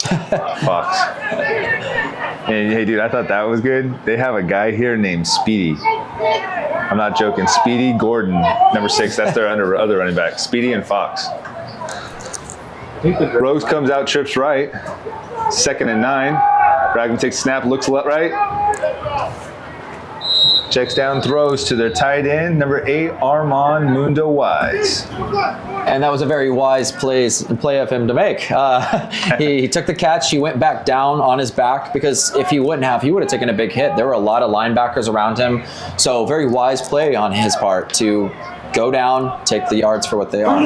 As a commentator, I got to say I like the Rogue already because their names are already basically nicknames.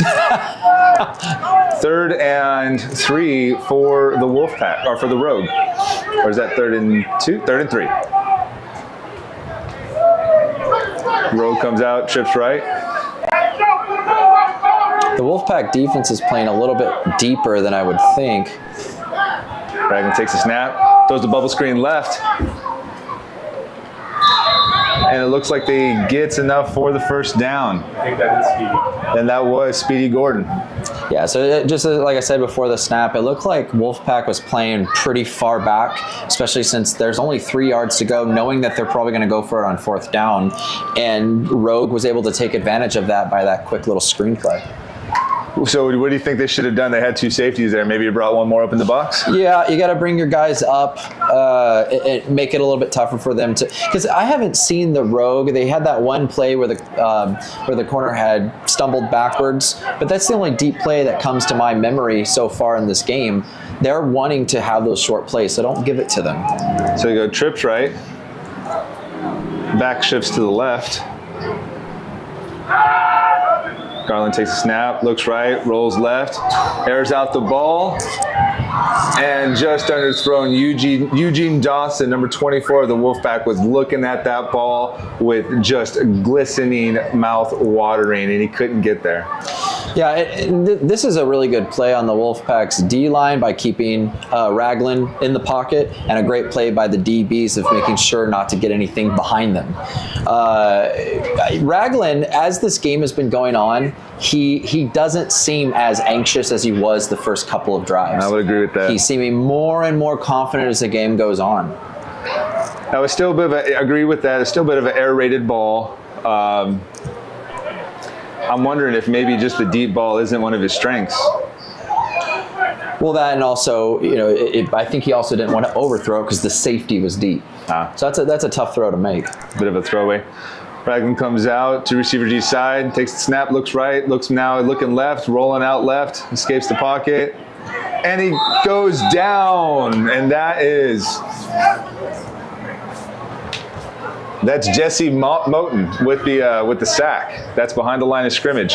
That's the outside linebacker came up. And I also want to give some credit to Darian Hall. Darian Hall kept him going horizontally by keeping up with Ragland and keeping him going on that horizontal, not being able to cut up field. Contain him. You know what I'm wondering? We see Ronald Ragland, number 12, the quarterback of the Rogue, is so quick to run and to move around the pocket, but we haven't seen him actually take off the ball running.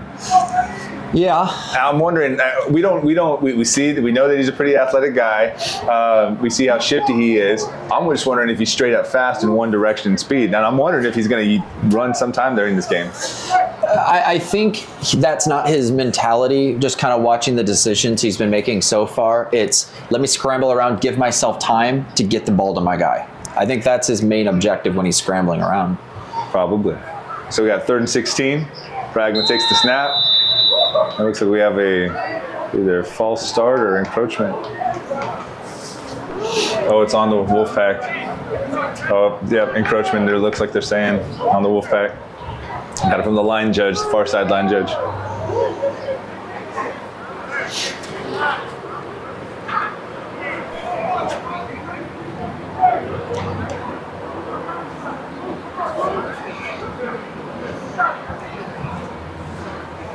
Making it a little bit easier on the Rogue, 3rd and 12. Or 3rd and 11. I think it looks like 3rd and 12. Is it 12? Looks like there's about 3 minutes left in the half is what I hear them saying. 3rd and 12 for the Rogue. Spread formation, 2 receiver each side. Back right.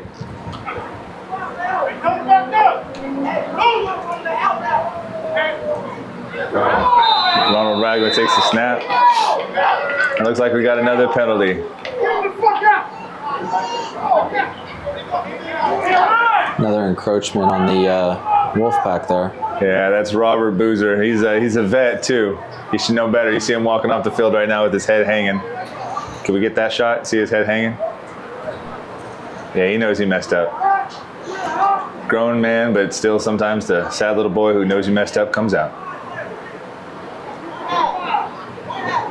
And he was just so eager, man. You could tell he was just eager to get back there. Too hungry. And they just gave up 10 yards to the Rogue. So we got 3rd and 7 now. 3rd and 8. Tell him to watch the ball.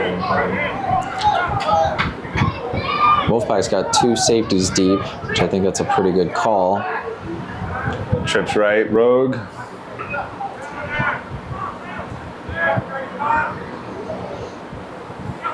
Ragland takes the snap. Got a free rush from number 37, and there he goes, Ragland with the run, like just what we were talking about, and he gets the first down. As a commentator, that's always one of the coolest things is when you'll talk about something and a couple plays later it happens. It happens, yeah. Yeah, you called it. Yeah, I think he just saw that free space ahead of him. His receivers were further down target. 2 minutes.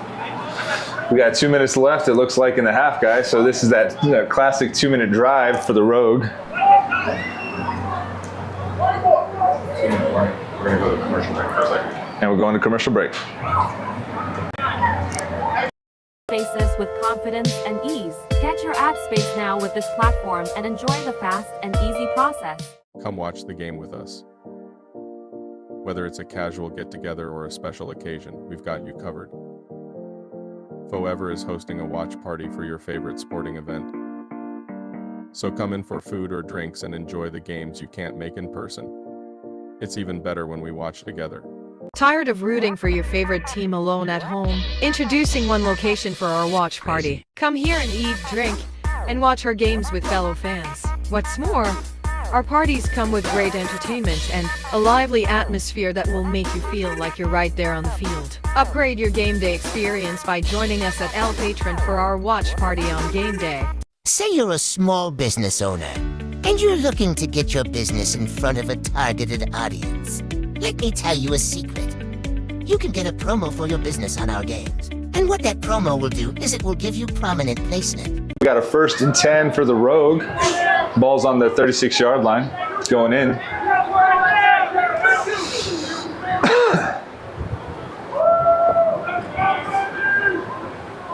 Motion to the right. Looks like we get a jet sweep to the right. Wow. And Robert Boozer with the takedown. He makes up for the 5 yards he gave before. That looks like that is a loss of 12 yards, maybe more. That is a tough play to make because with those jet sweeps, the receiver has the momentum going in his direction. For a D lineman to get in the way and stop the momentum, incredible play. It looks like there's a flag on the play, and we're wondering if maybe that has to do with taunting. We have Mark Fugate is in the box with us, and that's what he's saying.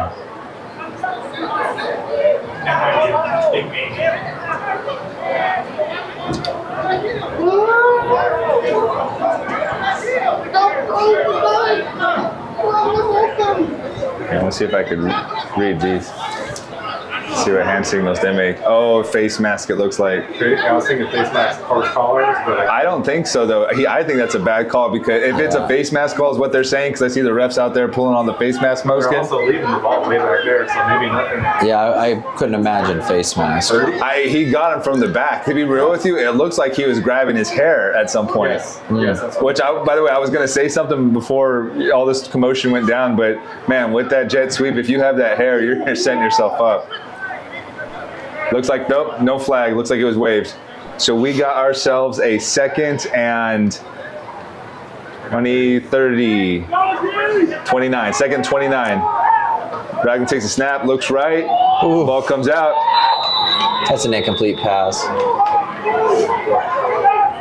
Those are upset about those penalties and he's making up for them. He's definitely making up for those penalties. Yeah, and that's a tough thing to, because with those encroachment calls, that's more of a mental mistake. And so I think he got on the sideline for a play, reset, said, you know what, I'm not going to let this take me down, came back full force. So good on him for being able to not allow that to affect his game. Oh yes, he definitely collected himself, drank some Kool-Aid, and brought the can of whoop ass. And I can say that because no kids are watching, and even if they do. And I think it was a tall can, actually. It was even extra. It was extra in there. Did you used to watch wrestling? I saw when I was really young, yeah.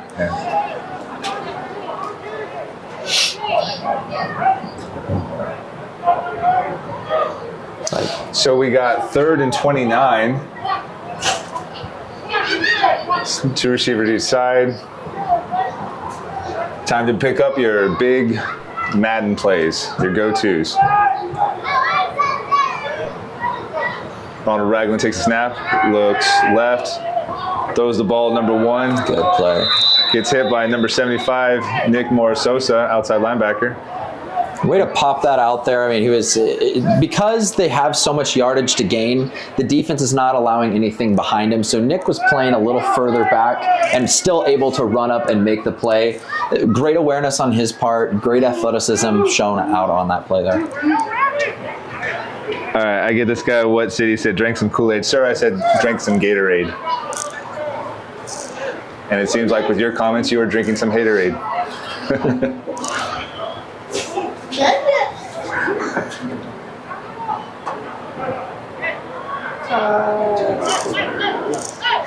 Okay, so we got 4th and forever. They're going to punt the ball, which is the smart move to do. And it looks like there's a timeout on the Rogues' end. And a lively atmosphere that will make you feel like you're right there on the field. Upgrade your game day experience by joining us at El Patron for our watch party on game day. Say you're a small business owner, and you're looking to get your business in front of a targeted audience. Let me tell you a secret.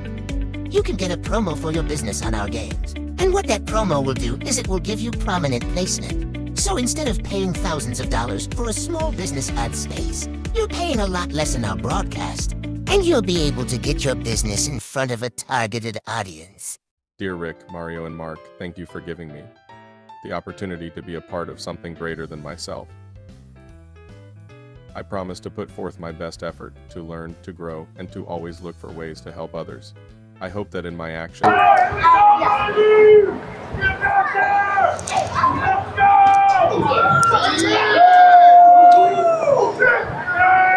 We're back. Yeah. We got the punt. Ball's in the air. Juwan Breezel with the possible return. He catches the ball even though it bounced in the air. He goes right now. He cuts back left. Escapes two defenders. Goes right up the middle and gained for about 8 yards.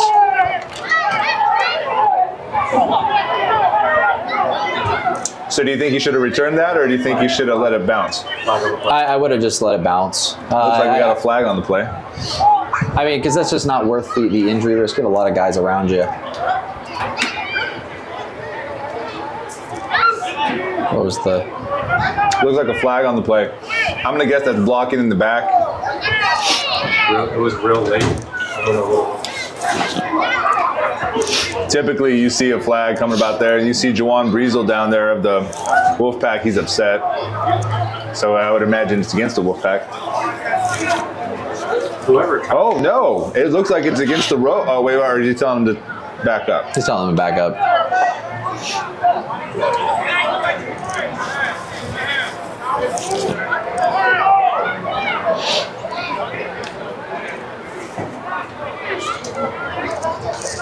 Maybe this Wolfpack. Yeah, so flag was on Wolfpack. So the ref hasn't made any signals as to what the penalty is yet, but you see the Wolfpack backing up, I would say 10 yards, so that would typically be your holding penalty is 10 yards.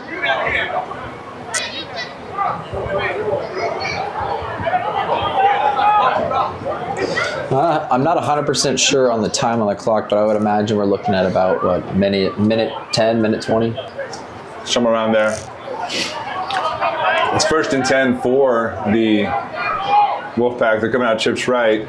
I'm just wondering, are they going to throw it? And now the game stops still. Looks like a timeout on the Rogue. to help others. I hope that in my actions I bring excitement and respect to you and those around me. Thank you for believing in me. If you want to be a part of something greater than yourself, visit CFCAFootball.com for more information. Tired of boring animal shows that just don't capture the essence of these fascinating creatures? Crazy. Introducing our live animal shows. Our experienced handlers bring some of the world's most incredible animals right to your doorstep. What's more, our shows are not only entertaining but also educational and interactive. Go back live.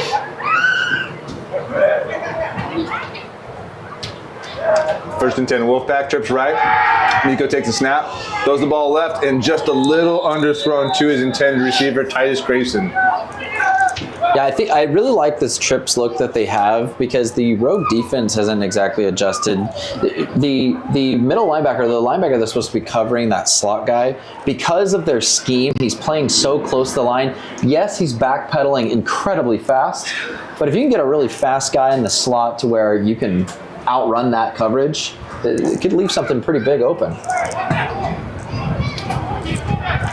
They're staying in trips. Looks like pistol formation.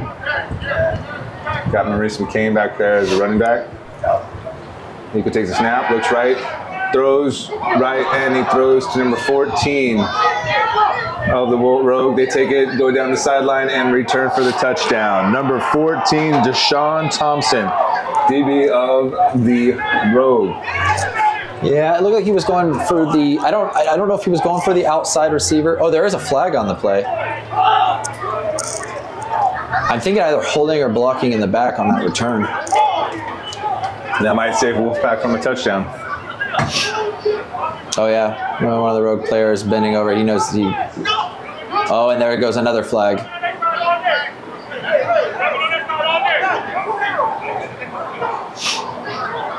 So I'm thinking there's going to be 2 calls on this. We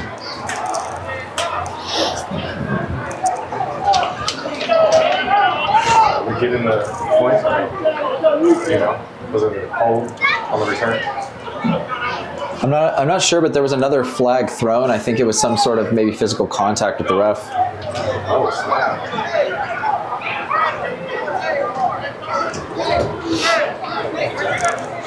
Yeah, it looks like the Rogue coach is having a bit of a yelling match with the referee, the white hat currently. They were running over to the referees. When I saw that flag fly, I didn't even see the referee. I just saw the players surrounding him. So I'm thinking that there was probably some sort of maybe contact with them. Well, it's definitely looking like the offense of the Rogue is out around midfield where the ball was intercepted, and the defense of the Wolfpack is out. So I'm gonna say, yeah, there was some penalty though. I'm sorry guys, we can't tell you what it is because the referees, the white hat, is not doing the hand signals to the coach traditionally, so we can't read them. Well, it seems to be there's still a lot of conversation going between the players and the ref. So the ref is having a lot of conversations with not just the players but the coaches. I don't even think they're worried about the hand signals right now. They're trying to put out some fires. We'll talk to him at half. Remind him that we're up here. He's good. We can try to see if we can get some coverage on that going into the second half.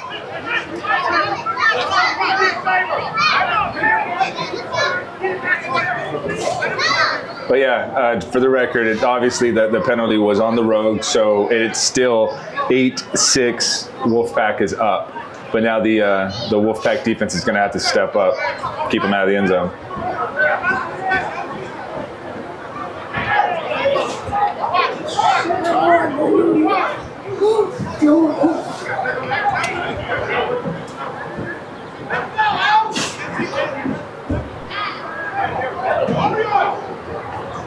Come on, split formation, and it looks like we get a... They're each saying that it's each other. That's a shocker. And it's against the Wolfpack. Another shocker. Yeah, the false start game, the encroachment game is definitely in favor of the Rogue right now. I think the Wolfpack might really just want to focus on looking at the ball when it's snapped and not try to get them to jump with their flinches. But again, we're talking about very highly competitive players, right? The Wolfpack, they're very competitive. They want to get to that quarterback. So that's a really hard thing to ask for them to do is not run with their instinct. So we got split backs by the Rogue coming out. Raglan takes a snap, looks right, and throws a very short ball to the sideline. Looks like there's 1 minute left. I just heard down on the field somebody yelled out 1 minute. So do you think the Rogue are looking to make a big play for the touchdown, or do you think they have enough time to where they can kind of get 3 or 4 plays together? I I think that they're hoping to at least get something. And if they feel like their confidence is there, just do whatever it takes to move the ball down the field. I would like to think that they're organized to be able to construct some strategy to get the ball down the field, but I think they're just kind of feeling it out at the moment. Well, and this is another reminder is that you had talked about their kicker Betancourt being an official kicker, so maybe that's something that's also in the tool bag. Good point. So they shift to heavy set pistol formation. Ragland takes the snap, hands the ball off to Fabrice. Number 24 goes the right side, breaks back left, goes up the middle. And that was their guy, Fabrice Comité, the guy who was actually came out of the game with injury earlier. Picked up the first down.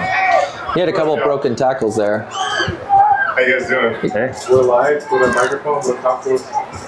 Okay. Can I talk to you guys? Who's at the scoreboard? No, and not us. You tell me. It was 2 minutes. 2 minute warning, like. No, the scoreboard hasn't been on the whole game. No, but you guys are not running the score? No, we're just doing live. Like right now, we're live on YouTube and everyone's hearing us. Okay, that's fine. Ragland takes a snap, looks right, throws the ball up to his receiver, and Tim Brown knocks it away and almost picked by DJ Redmond. That's a great play by the corner, knowing that he just needs to tip that up with the safety around the area. I'm going to mute you guys for a second.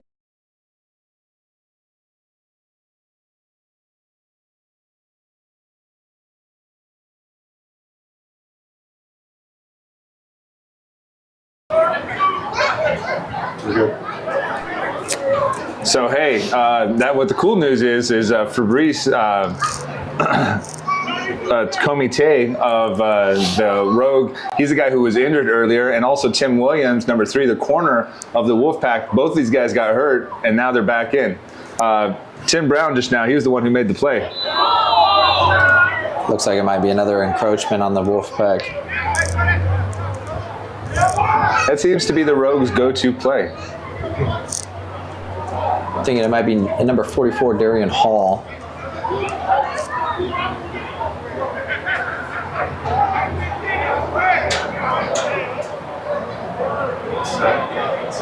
Looks like they're subbing out Hall.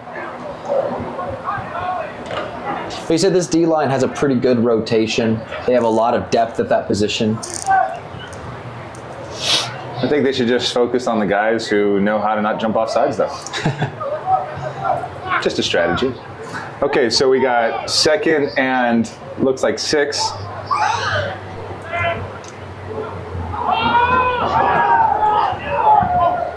Gives the ball to number 6, Speedy Gordon, off the left side. Looks like he picks up the first down. Last time out for the road. And he was able to slip through some tackles. He's got quite a wiggle to him in those tight quarters. It's a really good run by Speedy. Rogue calls timeout. That's the last of the game. So anything after this, it's either going to have to be a catch out of bounds, or if they go down, they have to get on the ball quick. Well, they've been able to collect these short plays because the Wolfpack have played a little bit deeper, expecting a big play. So the Rogue have kind of hit them with the 1-2 counter. So they're kind of chipping away at that deep coverage. With it being on the 10-11 yard line, makes you kind of wonder how the Wolfpack is going to want to play this.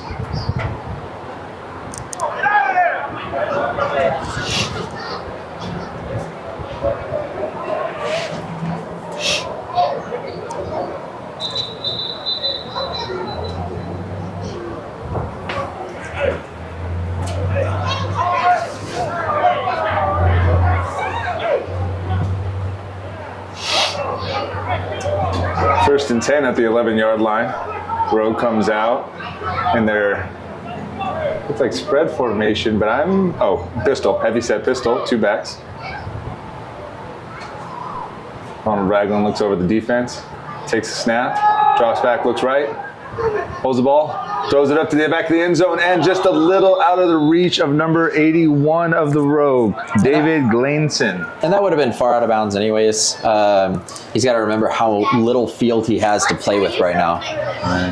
And the DB of the Wolfpack had a good play on that because he had a little bit better awareness of where the back of the field was, so he stopped the back pedal, continued doing that coverage. Yeah, that was definitely a small window to fit it in. Was it possible? Maybe, but definitely a big ask.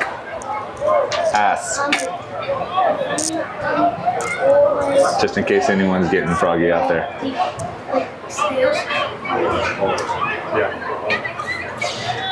So you see Betancourt warming up his leg. Looks like they might be going for a field goal here.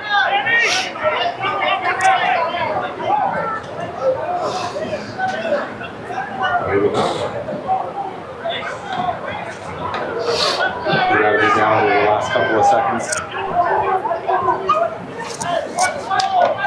That's how messed up. So we have the last couple seconds. 2nd and 10. 11-yard line. Ragland takes the ball, looks right, throws it. Lucky that ball didn't get picked by. Okay.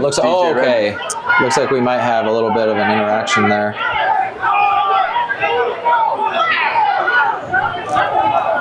One thing I will say, it does feel like with all the tension going on, well, I don't want to sound biased, but I'm going to say because I already started this sentence, but it feels like the Rogue is looking for flags. Like they keep complaining, like flag this, flag that, doing that strategy. Yeah, and they're getting a lot of flags out of the referee in this game. I mean, whatever the call was, whatever the call was that we didn't get to see the hand signals, I think that riled them up, and I think that's still affecting the mood that we're going to be looking at for the rest of the game.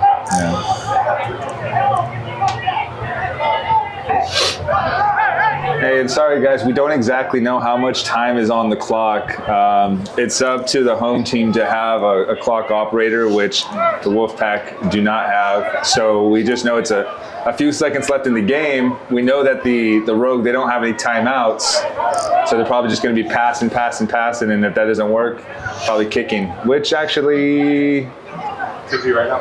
Yeah, looks like that's what's going on right now. Sure enough. Okay, hey, so just what I said. So 4th down. Well, actually not even 4th down. It's 3rd down. So that means there only has to be a couple seconds altogether. And they're gonna kick it to take the lead.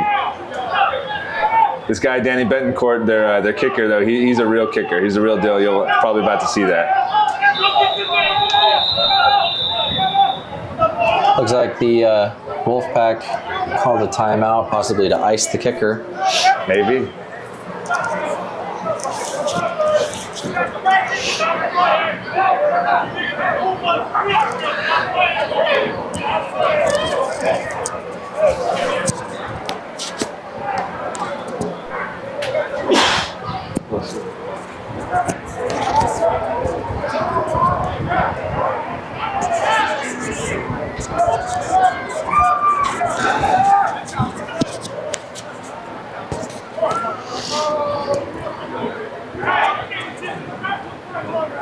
So Blake, so far what you've seen, what do you think's working for either side? Well, I think it's tough because the Rogue have benefited from a couple of the slip-ups of the secondary. There was that backpedaling mishap. There's been a lot of flags of encroachment going in the Rogue's direction. So I think there's been some slip-ups that have gone, there's been some mistakes from the Wolfpack that has benefited the Rogues. So I think if the Wolfpack can clean up some of these minor mistakes, we're going to see a very different Rogue team going into that second half. That's definitely a great place to start, for sure. The things that have been working for Wolfpack is they've done a really good job containing Ragland. I think he had that one big run, in that first half. Other than that, they've been able to do a pretty good job at making sure he's not getting away with that. I do want to see the offense, again, kind of work more on that West Coast offense that you had talked about in the beginning of the game. No hit. It was long enough, it was high enough, it was straight enough, just a little off to the side. So it looks like Wolfpack is still going to have that lead going into the second half. That's it. And I think that's halftime, guys. We'll see you in a second.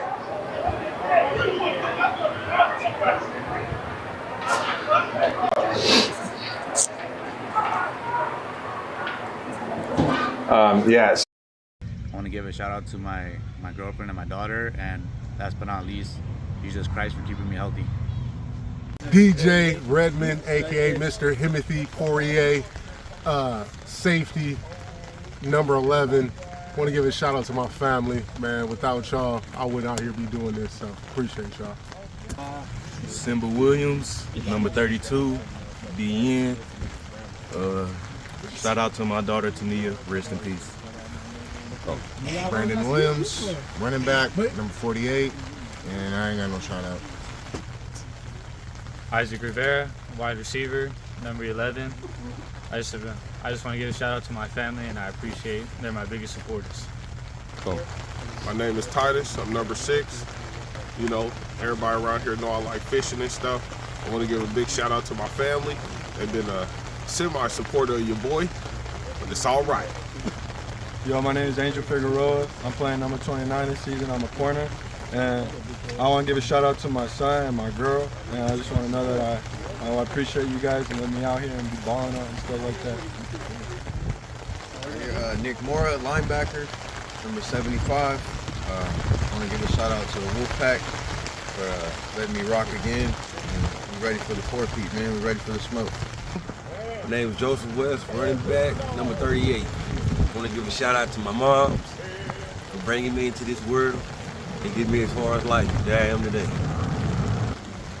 What's up, guys? T Brown, number 3, DB. Give a shout out to my family. I want to say thank you and I love you guys and thank you for just supporting me and allowing me to do, you know, the things that I love to do, which is, you know, play football. Alfonso Zavala, number 41. Give a shout out to my kids and my wife. I love you guys and thank you for your support. Nico Lippert, quarterback, number 15. Nathaniel Sandoval, number 8, defensive end, defensive tackle. Shout out to the people who signed my check, because without them, this ain't possible. Joey Haas here, offensive coordinator of the Wolfpack. Just want to shout out Farmersville High School. Let's go Aztecs.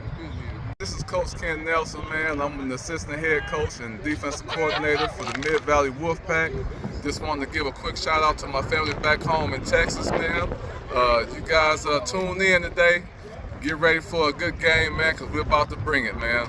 Love to see you guys. You guys have a blessed day, man. Let's get it.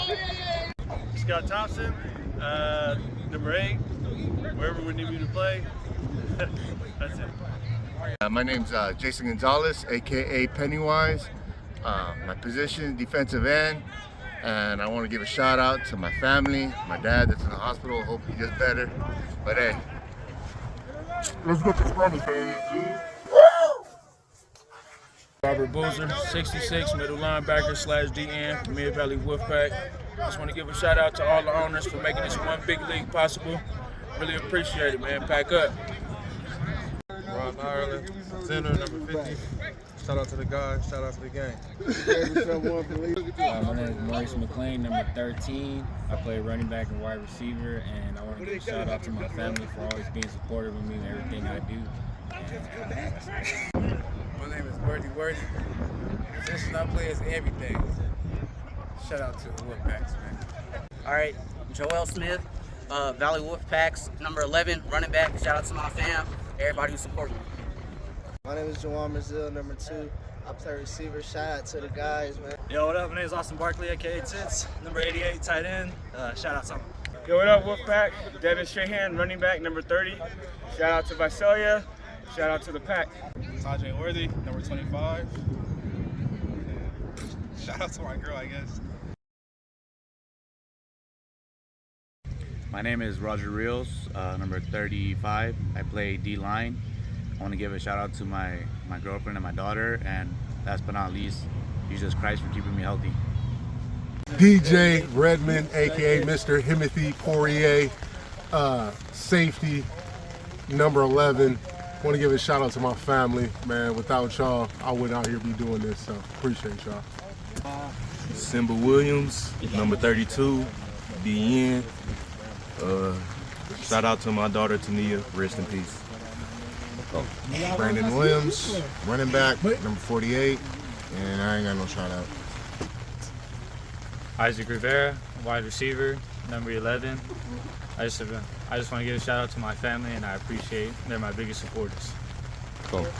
My name is Titus. I'm number 6. You know, everybody around here know I like fishing and stuff. I want to give a big shout out to my family. They've been a semi-supporter of your boy, but it's all right. Yo, my name is Angel Figueroa. I'm playing number 29 this season. I'm a corner. And I want to give a shout out to my son and my girl. And I just want to know that I appreciate you guys and letting me out here and be balling out and stuff like that. Nick Mora, linebacker, number 75. I want to give a shout out to the Wolfpack for letting me rock again. And we're ready for the four-peat, man. We're ready for the smoke. My name is Joseph West, running back, number 38. I want to give a shout out to my moms for bringing me into this world and getting me as far as life. There I am today. What's up, guys? T Brown, number 3, DB. Give a shout out to my family. I want to say thank you and I love you guys and thank you for just supporting me and allowing me to do, the things that I love to do, which is, play football. Alfonso Zavala, number 41. Give a shout out to my kids and my wife. I love you guys and thank you for your support. Nico Lippert, quarterback, number 15. Nathaniel Sandoval, number 8, defensive end, defensive tackle. Shout out to the people who signed my check, because without them, this ain't possible. Joey Haas here, offensive coordinator of the Wolfpack. Just want to shout out Farmersville High School. Let's go Aztecs. This is Coach Ken Nelson, man. I'm an assistant head coach and defensive coordinator for the Mid-Valley Wolfpack. Just wanted to give a quick shout out to my family back home in Texas, man. You guys tune in today. Get ready for a good game, man, because we're about to bring it, man. Love to see you guys. You guys have a blessed day, man. Let's get it. Scott Thompson, number 8, wherever we need you to play. That's it. My name's Jason Gonzalez, aka Pennywise. My position, defensive end, and I want to give a shout out to my family, my dad that's in the hospital. Hope he gets better. But hey, let's get this money, baby.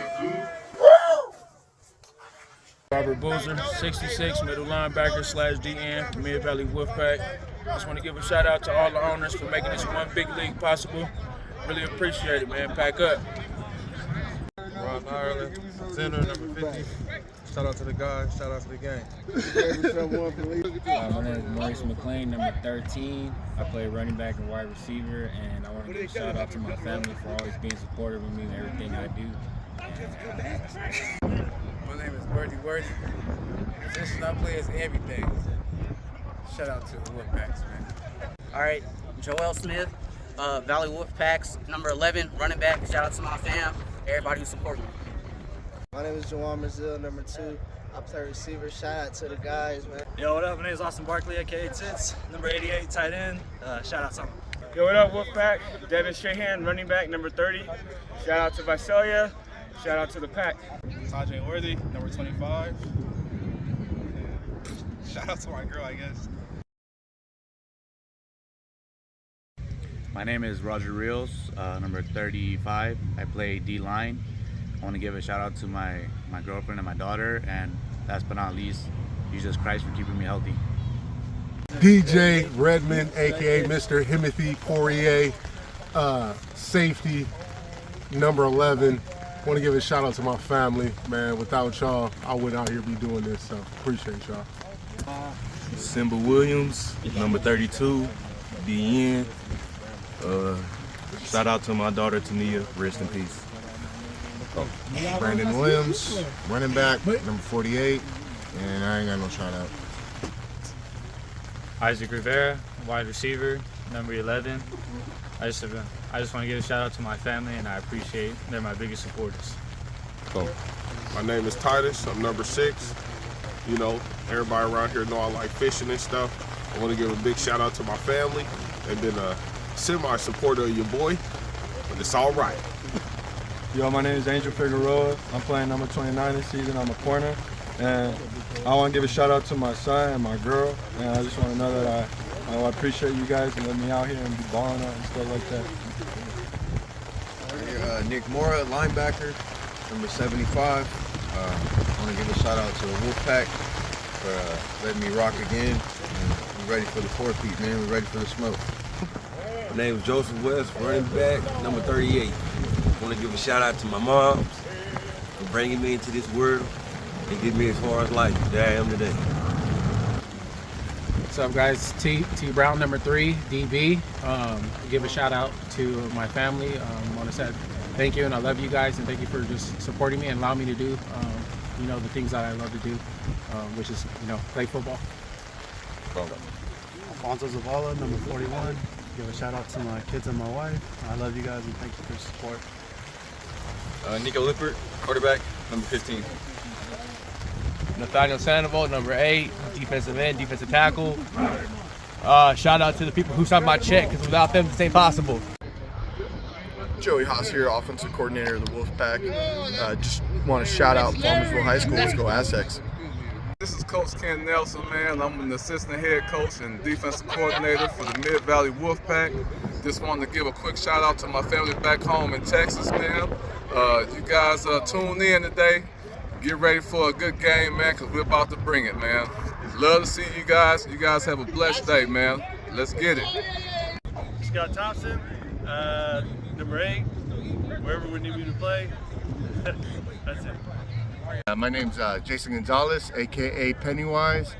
My position, defensive end, and I want to give a shout out to my family, my dad that's in the hospital. Hope he gets better. But hey, let's get this money, baby.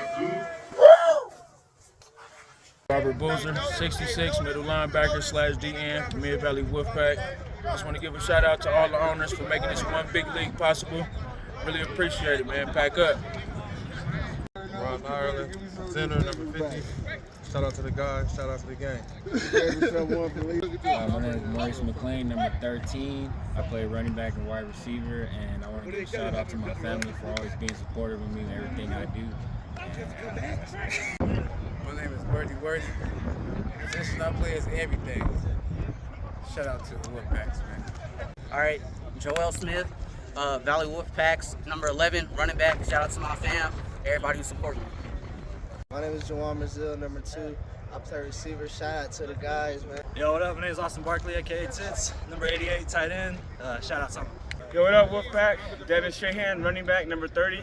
Shout out to Visalia. Shout out to the pack. Tajay Worthy, number 25. Shout out to my girl, I guess. My name is Roger Rios, number 35. I play D-line. I want to give a shout out to my girlfriend and my daughter, and last but not least, Jesus Christ for keeping me healthy. PJ Redmond, aka Mr. Himothy Poirier, safety, number 11. Want to give a shout out to my family, man. Without y'all, I wouldn't out here be doing this, so appreciate y'all. Simba Williams, number 32, DN. Shout out to my daughter Tania, rest in peace.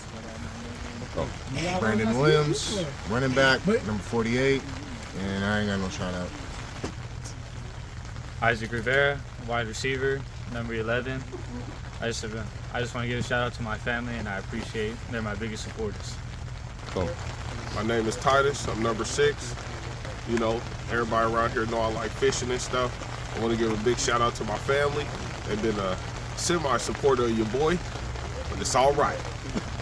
Yo, my name is Angel Figueroa. I'm playing number 29 this season. I'm a corner. And I want to give a shout out to my son and my girl. And I just want to know that I appreciate you guys and letting me out here and be balling out and stuff like that. Nick Mora, linebacker, number 75. I want to give a shout out to the Wolfpack for letting me rock again. And we're ready for the 4-peat, man. We're ready for the smoke. My name is Joseph West, running back, number 38. I want to give a shout out to my moms for bringing me into this world and getting me as far as life. There I am today. What's up, guys? T Brown, number 3, DB. Give a shout out to my family. I want to say thank you and I love you guys, and thank you for just supporting me and allowing me to do the things that I love to do, which is play football. Alfonso Zavala, number 41. Give a shout out to my kids and my wife. I love you guys and thank you for your support. Nico Lippert, quarterback, number 15. Nathaniel Sandoval, number 8, defensive end, defensive tackle. Shout out to the people who signed my check, because without them, this ain't possible. Joey Haas here, offensive coordinator of the Wolfpack. Just want to shout out Palmersville High School. Let's go Aztecs. This is Coach Ken Nelson, man. I'm an assistant head coach and defensive coordinator for the Mid-Valley Wolfpack. Just wanted to give a quick shout out to my family back home in Texas, man. You guys tuned in today. Get ready for a good game, man, because we're about to bring it, man. Love to see you guys. You guys have a blessed day, man. Let's get it. Scott Thompson, number 8, wherever we need me to play. That's it. My name's Jason Gonzalez, aka Pennywise. My position, defensive end, and I want to give a shout out to my family, my dad that's in the hospital. Hope he does better. But hey, let's get this money, baby. Robert Boozer, 66, middle linebacker / DN, Mid-Valley Wolfpack. Just want to give a shout out to all the owners for making this one big league possible. Really appreciate it, man. Pack up. Ron Ireland, center. And we're back, guys. We score is still 8 Wolfpack, 6 Rogue. Wolfpack have to start with the kickoff. They have number 8 Scott Thompson doing the kickoff, all-around athlete. So, what do you think the Rogue is going to come out doing this drive? I think they are going to. The defense that they've been playing has been working significantly well, which I know I had talked about this before, but their linebackers are playing really close at the line, and they're just so good at backpedaling into coverage, and I think it's making it hard for Nick to be able to read it properly. So I don't think they're going to make many adjustments in this second half. Rogue with the return. Number 23, Donovan Wallace gets a pretty good little return, takes the left side. So we got a 1st and 10 for the Rogue on the 34-yard line.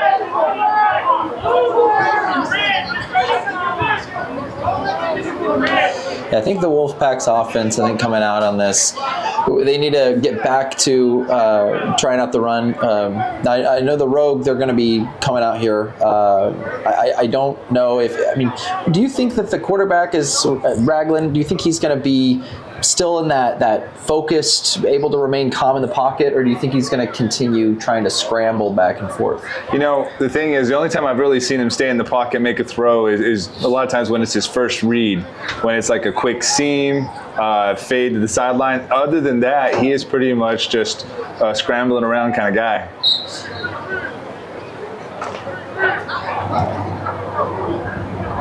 Oh, it looks like if I'm reading this right, it looks like they have another quarterback back there. That's what it looks like. Yeah, number 8 looks like they got 2 number 8s listed, Ad Torres or Armando. Anyway, he hands off the ball, goes up the middle for a gain of a yard. Yeah, that's going to change their offense, and I think it's also going to make the Wolfpack kind of figure out who this new guy is and how to be able to play best against him. I'm curious to see how athletic this new quarterback's going to be. Well, actually, let me stop you there. It looked like that was just for one play. Oh, okay.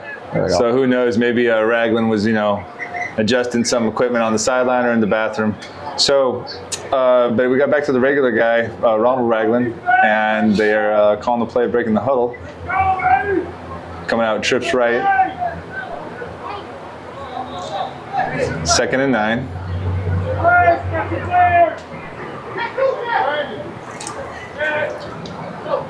Ball snap, Ragland play dead.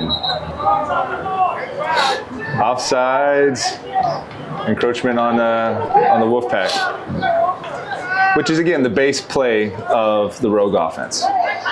Yeah, that's been really working out for them so far in this game. Is there's been a lot of encroachment calls on the Wolfpack. They have definitely gotten at least more penalty yards from encroachment than pass yards. Yeah, no, I think that's a pretty accurate assessment. What do you think? The Wolfpack D-line, have they been undisciplined up until this point, or have they been a little bit more disciplined regarding flags on the line? I've never seen them actually this bad. I've never seen them jump off sides this much. Well, look now. Okay, now it looks like they're picking up the flag. Okay. I made me think maybe the ref has just been traumatized and he was already anticipating it happened. All right, so we got 2nd and 9, trips right still. Last play was a quick little bubble screen to Speedy.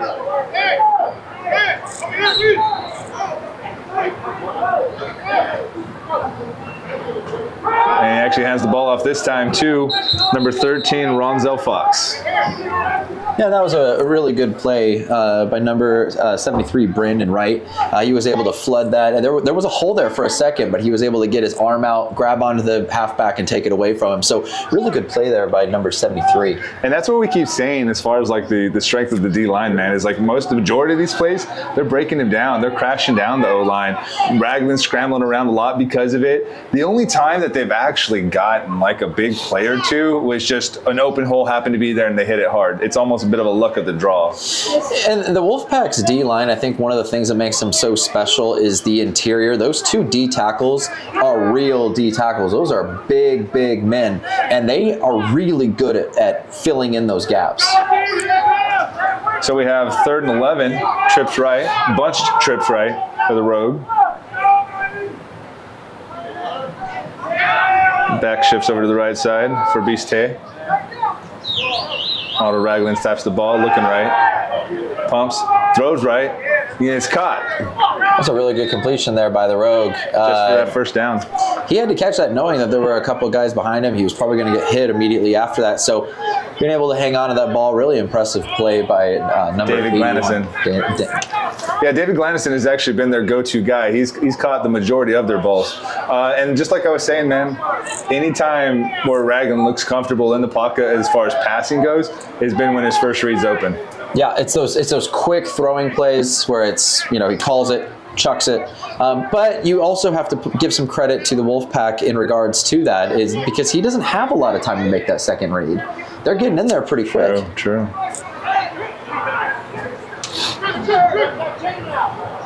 So we got trips left, 1st and 10 Rogue.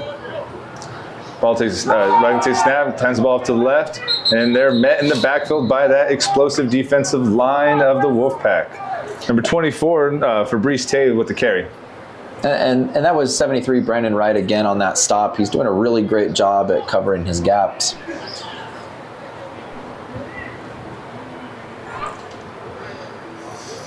That was a big loss on that run. Looks like a loss of about 6 yards. Heck yeah, it was.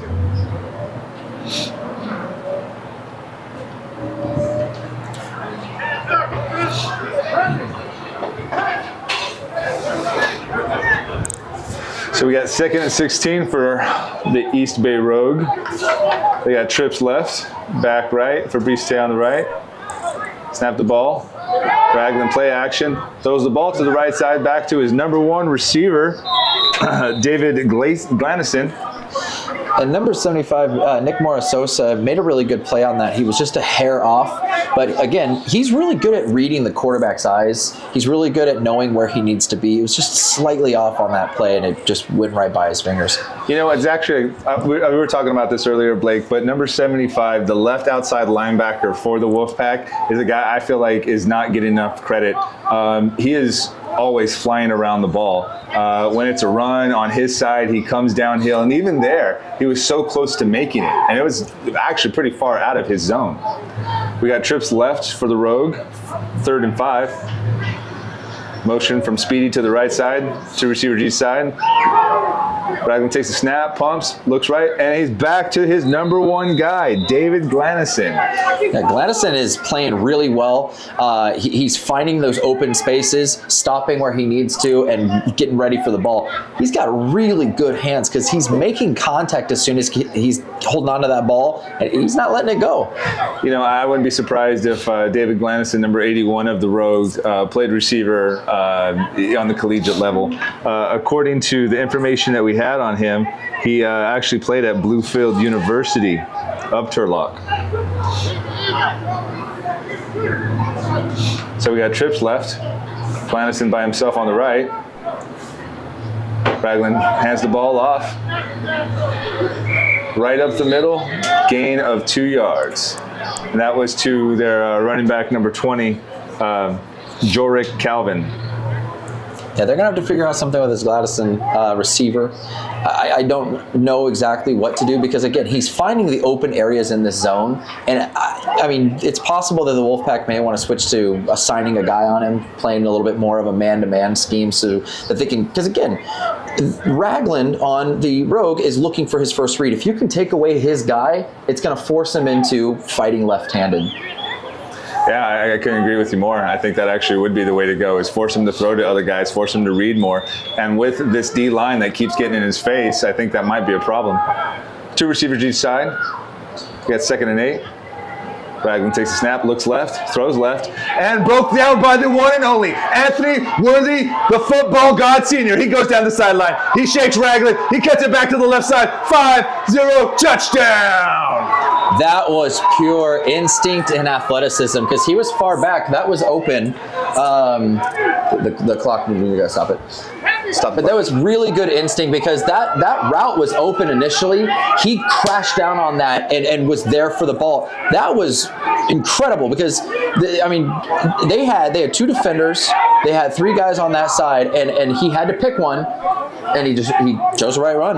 Yeah, no doubt, man. Frickin' the football god, Anthony Worthy, he was looking at that. He was hungry as heck for it. He has already played this game long enough. He knows how to read quarterbacks. And he's saying what we've been saying for a while, Blake, that Ragland, most of the time, if he's in the pocket, it's his first read. So whatever his first read was, Anthony Worthy, Senior, the one and only, saw it and broke on it. And, I think he also knows that Ragland needs to find the underneath things because of how well the Wolfpack D-line has played. So though he was playing a little bit over top, he was playing it underneath, if that makes any sense. He was kind of baiting him into throwing that, bid on it, and a great return as well, able to get around Ragland for that touchdown.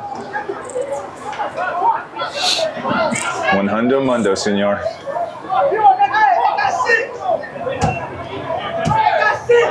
So it looks like They're fixing it. They're fixing it. He gonna fix it right now. He gonna fix it. You're good. The score? Is that what? Oh. What is it they want fixed? That's good. That's right. Yeah. They're correct. Good job, Alex.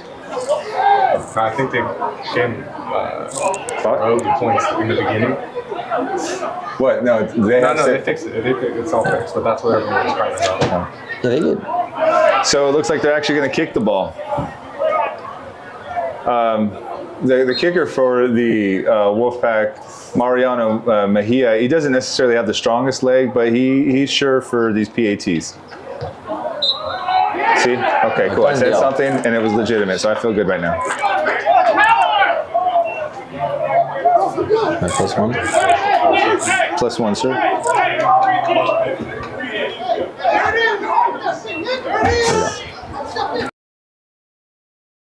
Then this is perfect for you. I recently went to a live animal show, and it was so much fun. There were all kinds of different animals, snakes, tarantulas, bunnies, birds, and even a tortoise. Plus, it was educational and interactive, so everyone could enjoy it. So if you want to bring some joy and education to your family, contact Reptile Ron. Come watch the game with us. Whether it's a casual get-together or a special occasion, we've got you covered. Forever is hosting a watch party for your favorite sporting event. So come in for food or drinks and enjoy the games you can't make in person. It's even better when we watch together. Dear Rick, Mario, and Mark, thank you for giving me the opportunity to be a part of something greater than myself. I promise to put forth my best effort to learn, to grow, and to always look for ways to help others. I hope that in my actions I bring excitement and respect to you and those around me.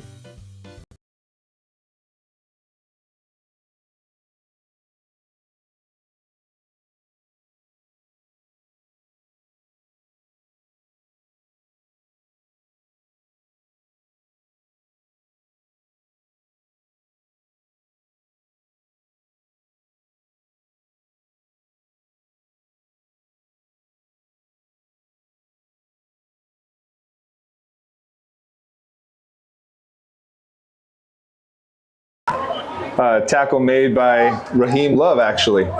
Raheem Machine Love Machine. Yeah, and again, I think they just need to continue understanding that Ragland is looking for the quick first read. So play it a little bit over top, make it to where he thinks something's open, cut it underneath. I know that's a tall order, but again, when you got the football god on that side, he's going to be able to make that work. That is correct, sir, just like he did. So that play was made by Raheem the Love Machine, who is actually the offensive coordinator for Central High School these last couple years during a lot of their championship runs. And so he's definitely seasoned, probably the oldest guy on the team, but at least up there. Him and Anthony Worthy Sr. probably fighting for the oldest guy position, but he still's got a lot of juice left in the tank, as you can see. So now it looks like they did switch their quarterback. Number 3? Number 8. Oh, 8. It's Armand Mundo Wise. He also plays tight end, it says. So they got 2 receivers each side. Motion by Speedy. Goes back out. Doesn't look like there's a bad snap.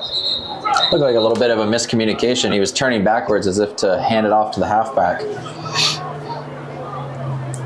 I'm also I don't know if it was miscommunication, but I also think the ball was just snapped too far to his left. Oh, is that too? And he had a really good catch on that because he had one hand, was able to reel that in. So yeah, a good recovery there.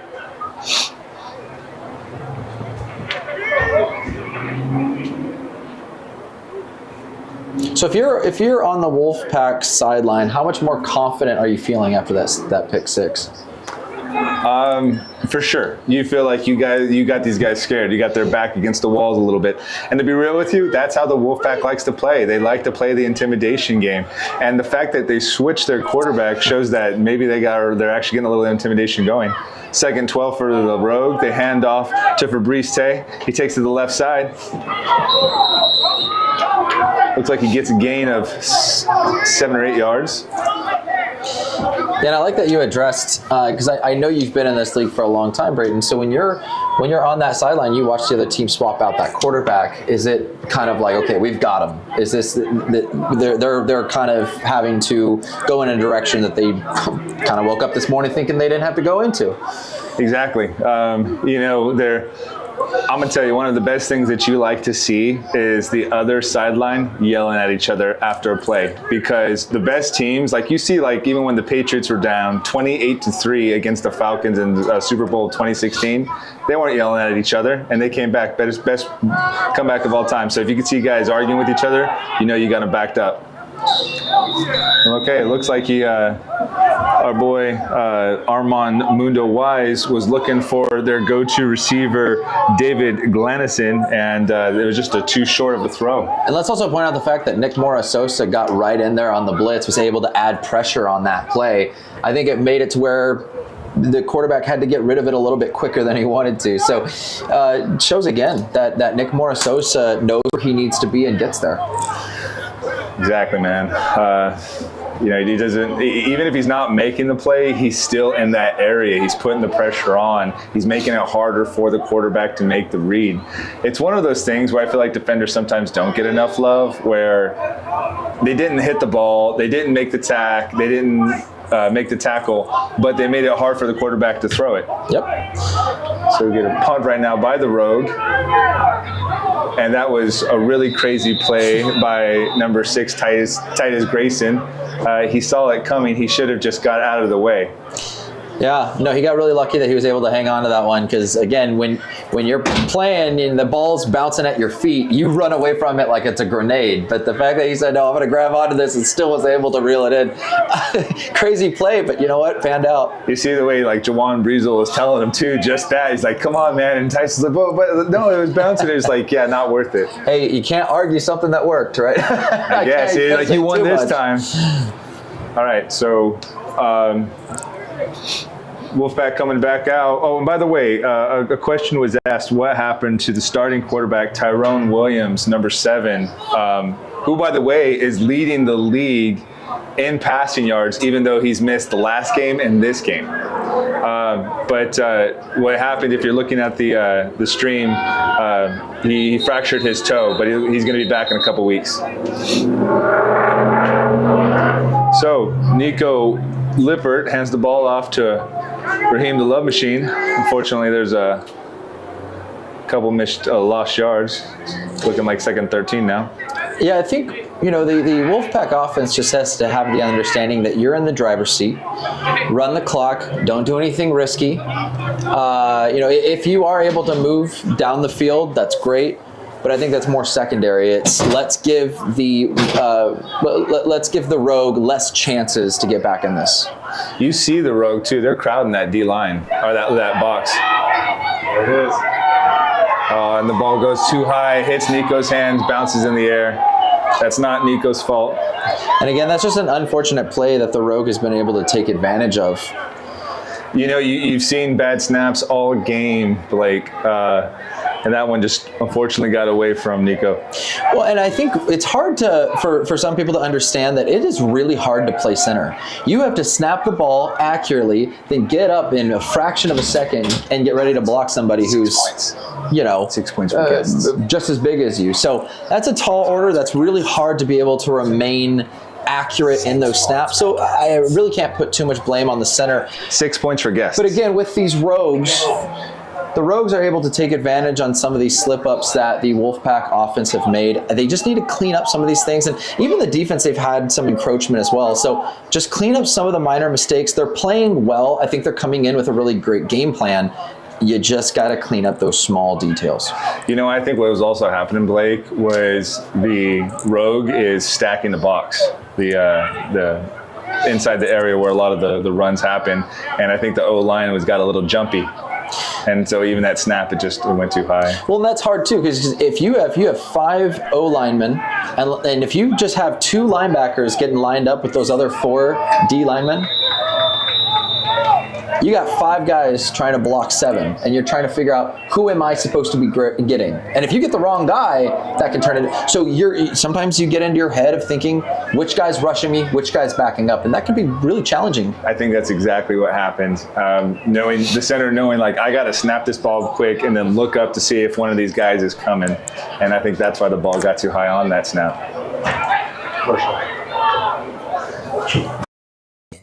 If you have a love for animals and want to share it with your family, then this is perfect for you. I recently went to a live animal show, and it was so much fun. There were all kinds of different animals, snakes, tarantulas, bunnies, birds, and even a tortoise. Plus, it was educational and interactive, so everyone could enjoy it. So if you want to bring some joy and education to your family, contact Reptile Ron. Come watch the game with us. Whether it's a casual get-together or a special occasion, we've got you covered. Forever is hosting a watch party for your favorite sporting event. So come in for food or drinks and enjoy the games you can't make in person. It's even better when we watch together. Dear Rick, Mario, and Mark, thank you for giving me the opportunity to be a part of something greater than myself. I promise to put forth my best effort to learn, to grow, and to always look for ways to help others. I hope that in my... And so now the Wolfpack are going to return this kickoff by the Rogue.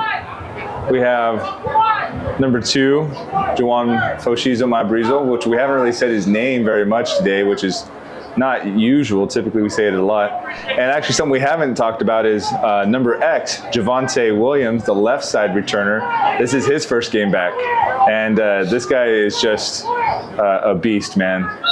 Usually he's played the last couple seasons and he's always just a very talented athlete to keep your eye on.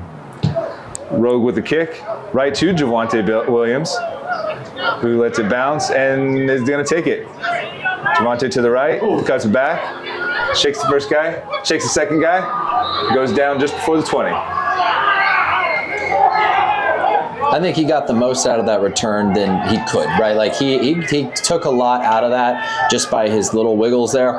That's a tough one. I agree with you, actually. I feel like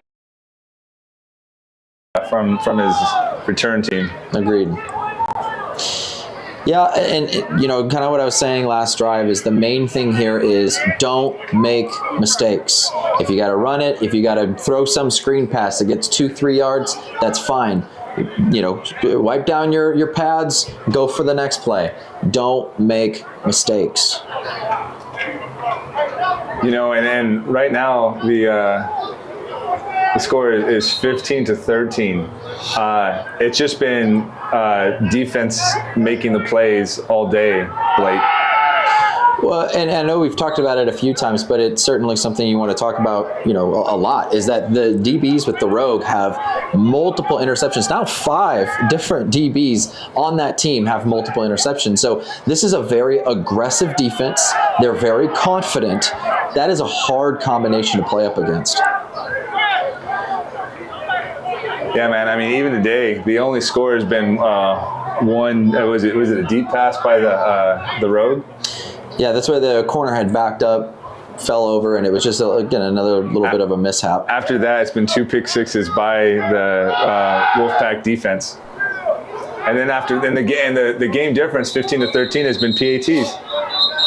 Well, and remember we had there was that big pick 6 that got called back right before the half. So this thing could have been a little bit nastier than it looks like now. So that's the end of the third quarter. We are now into the fourth quarter.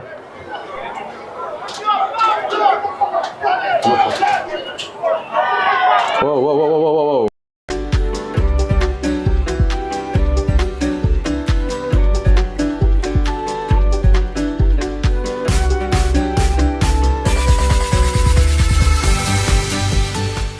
Say you're a small business owner, and you're looking to get your business in front of a targeted audience. Let me tell you a secret. You can get a promo for your business on our games. And what that promo will do is it will give you prominent placement. So instead of paying thousands of dollars for a small business ad space, you're paying a lot less in our broadcast. And you'll be able to get your business in front of a targeted audience. If you have a love for animals and want to share it with your family, then this is perfect for you. I recently went to a live animal show, and it was so much fun. There were all kinds of different animals, snakes, tarantulas, bunnies, birds, and even a tortoise. Plus, it was educational and interactive, so everyone could enjoy it. So if you want to bring some joy and education to your family, contact Reptile Ron. Come watch the game with us. Whether it's a casual get-together or a special occasion, we've got you covered. Forever is hosting a watch party for your favorite sporting event. So come in for food or drinks and enjoy the games you can't make in person. It's even better when we watch together. Dear Rick, Mario, and Mark, thank you for giving me the opportunity to be a part of something greater than myself. I promise to put forth my best effort to learn, to grow, and to always look for ways to help others. I hope that in my actions I bring excitement and respect to you and those around me. Thank you for believing in me. If you want to be a part of something greater than yourself, visit CFCAfootball.com for more information. Tired of rooting for your favorite team alone at home? Introducing one location for our watch party. Come here and eat, drink, and watch our games with fellow fans. What's more, our parties come with great entertainment. So this is the beginning of the fourth quarter. We have a 3rd and 4 for the Wolfpack. There's a flag.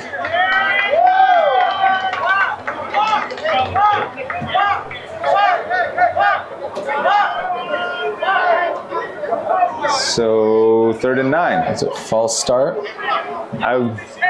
You could say anything at this point. I wouldn't be surprised. But like you said, I think the Rogue is poking at them to try to draw out penalties. Wait, but it looks like it's a first down?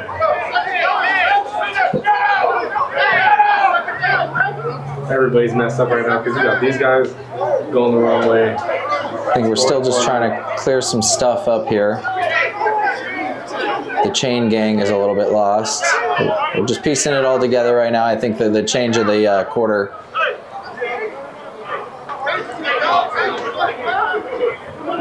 Breeze will come into the sideline with gloves off. Just interesting.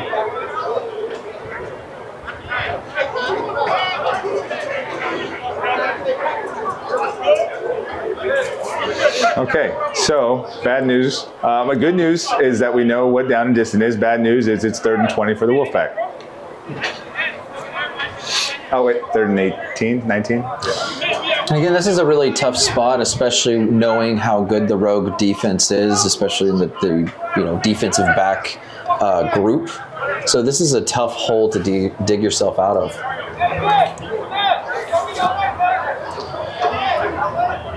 You know, I don't want to be forecasting too much, man, but I'm going to tell you this.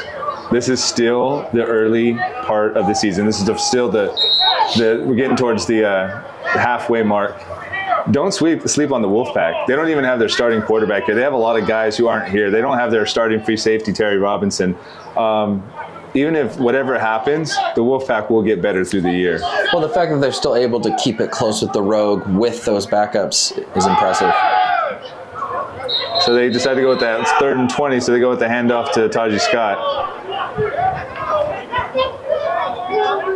I think maybe they were just cutting their losses, thought 3rd and 20 was too long. They're backed up this far towards their own end zone. You don't want to be making a big mistake knowing how good these DBs are. You don't want another pick six and you're digging yourself into now a loss, right? Because the Wolfpack are still in the lead, and so it's punted away. We'll keep the lead. You're going to have to earn this win. Yeah, and you know, the truth is, I mean, the quarterback that they have, both quarterbacks for the Rogue haven't really been too much to talk about. No. Well, and you remember, like you said, both quarterbacks, they just swapped out their quarterback that's been playing all game. So make the offense score the points. Don't give the defense an opportunity. So I think that was a good call on the Wolfpack coaching staff. So Scott Thompson coming out to punt the ball for the Wolfpack. Gets it. And it looks like the refs are stopping the play again. Looks like I see another flag. And the Rogue were lining up to block that thing, and they got in pretty good. Oh, it looks like there might be too many men on the field. For the Rogue? For the Rogue. Good.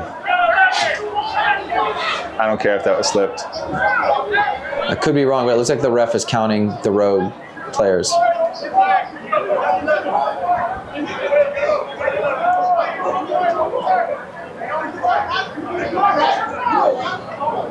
We're still trying to piece together what's going on here. I think with the Rogue getting the ball back, this is a huge drive. I mean, knowing that you have a really good kicker, the Rogue, they just have to kind of get into that field goal range, which is different for a lot of teams that are in this league. Yeah, no doubt, man. They if they can just get something going on offense, they could play conservatively. So it's looking like it was a possible wave off of the flag. I can't tell you guys, I'm sorry. But they're in the same spot as they were before, so I think they just picked up the flag. May have just been a miscount on the players of the field. So Scott Thompson coming back. And again, the Rogue is lining up to block this thing. Look at all those guys on the line. Oh yeah, they're bringing everybody. And I think they're motivated after almost getting that last get play. Oh, yeah, they got their hand on it there. Speedy. That's a hard ball to catch, too. Speedy picks it up, takes it down to the right side, gets about 10 yards off that. Yeah, so this is a tough spot. The Rogue really only need about 20 yards, and they could probably nail a field goal. It's a far field goal, but again, having a good kicker is a really big thing, especially in this league. Yeah, and I agree with you. I think actually the wind's at their back too. So it would work in the favor of the Rogue should they kick it. We got to wait and see which quarterback they're going to be drawing in earlier. Oh, there we go. So we have number 12 coming back in again. Ronald Ragland is their first guy. So Ragland, the starter of the first half, is coming back in. Again, a really good athlete. He's good at scrambling around. He's good at keeping his eyes down the field. They come out in their heavy set pistol, 2-back formation. Slot right. Ronald Ragland takes a snap, hands it up, goes straight to number 13. Ronzel Fox goes to the right side and looks for a loss of 2 yards, maybe 3. And Wolfpack came out in a really good package there. The Rogue had came out with their bigger guys. They had their fullback back there, and the Wolfpack had responded with some bigger guys loading up that box. So we were able to attack and get that loss of 2 to 3 yards.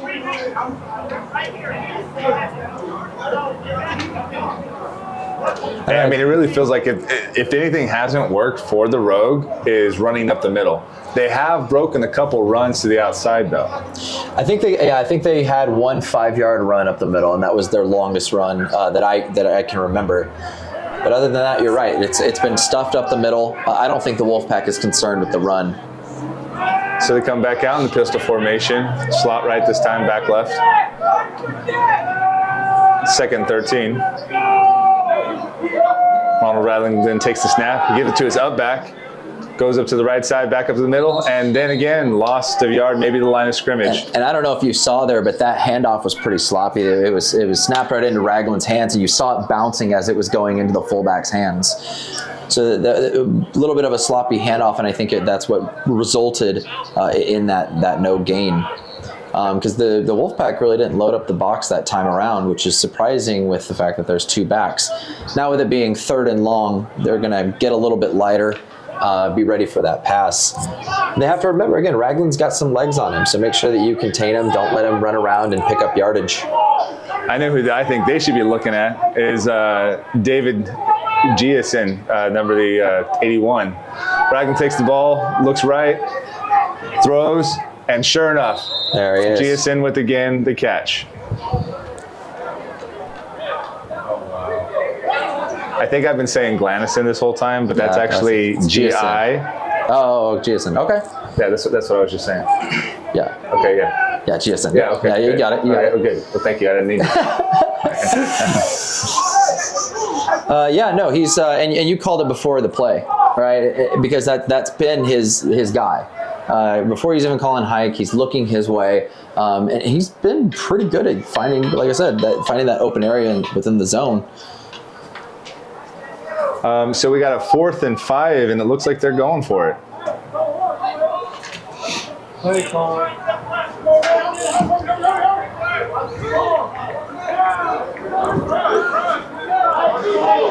So they come with the 2-back set. They have 12 guys on the field. There are 12 guys on the field, and sure enough, the ref saw it.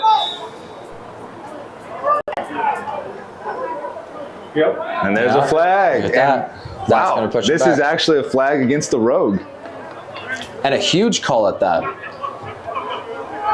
4th down.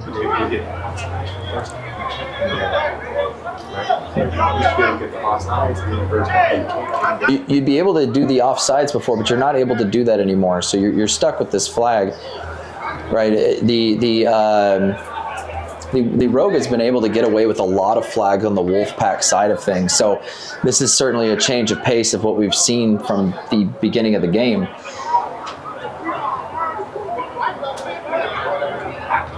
Now, with it being 4th down, being pushed back, Braden, do you think they're going to be punting this, taking their losses, thinking their defense can kind of turn this thing around, or do you think that they feel confident in their offense enough to where they can pick this thing up? I think they're going to go the Madden route and go for it on 4th and long.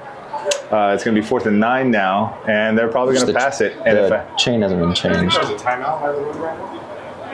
The marker hasn't moved. Well, it looks like they didn't enforce the flag then. They didn't. No, you're right. I don't know why. I couldn't tell you guys, but that was maybe they used a timeout. Maybe they Rogue may have called timeout. Oh, the Rogue called the timeout just in time. That's what we're guessing. So it's 4th and 5. So again, I would watch out for number 81, Giannison.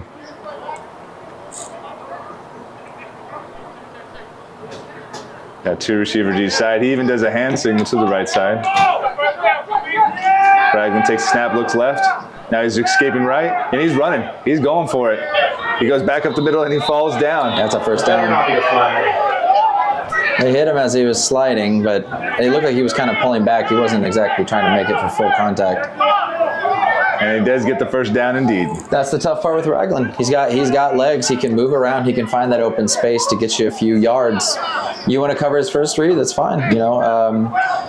And that's something that hasn't been exactly available to him most of the game because of how well the Wolfpack D-line has been.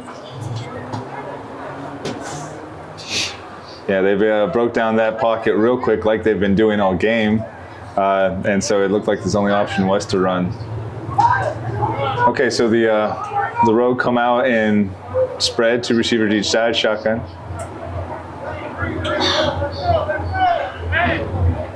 First and 10, Rogue.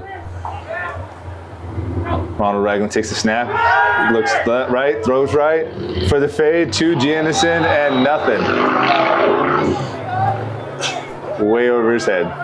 And I think something to also point out here is that Scott Thompson's been playing D tackle the last couple plays. I think it's because they understand they need a little bit more speed on that D line to keep up with Ragland. Yeah, you got to get those big boys up there, but like I said earlier, they're not too concerned with the run because of how well they've been able to stuff it. Let's get Scott Thompson on there. We know he's a really great athlete. He's going to be able to keep up on Ragland and keep him honest. Yeah, I'm gonna. That wouldn't surprise me if that was their strategy. Scott Thompson, he's been playing left tackle because of his height, 6'5". He even did some punting, and now he's helping on the nose guard area. Okay, so for 2nd and 10, we got Rowe coming out, trips left, back right.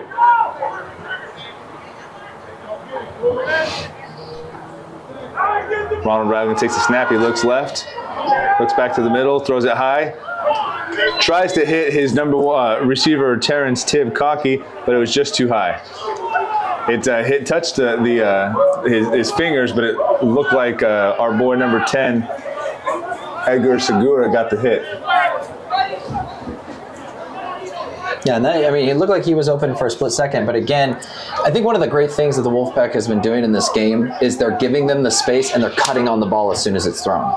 They're reacting really fast because before the ball is thrown, they do look open. But the reaction time of these DBs has been phenomenal. Agree with you on that one, sir. Okay, so we got a 3rd and 10. Rowe comes out to receiver G side, back right.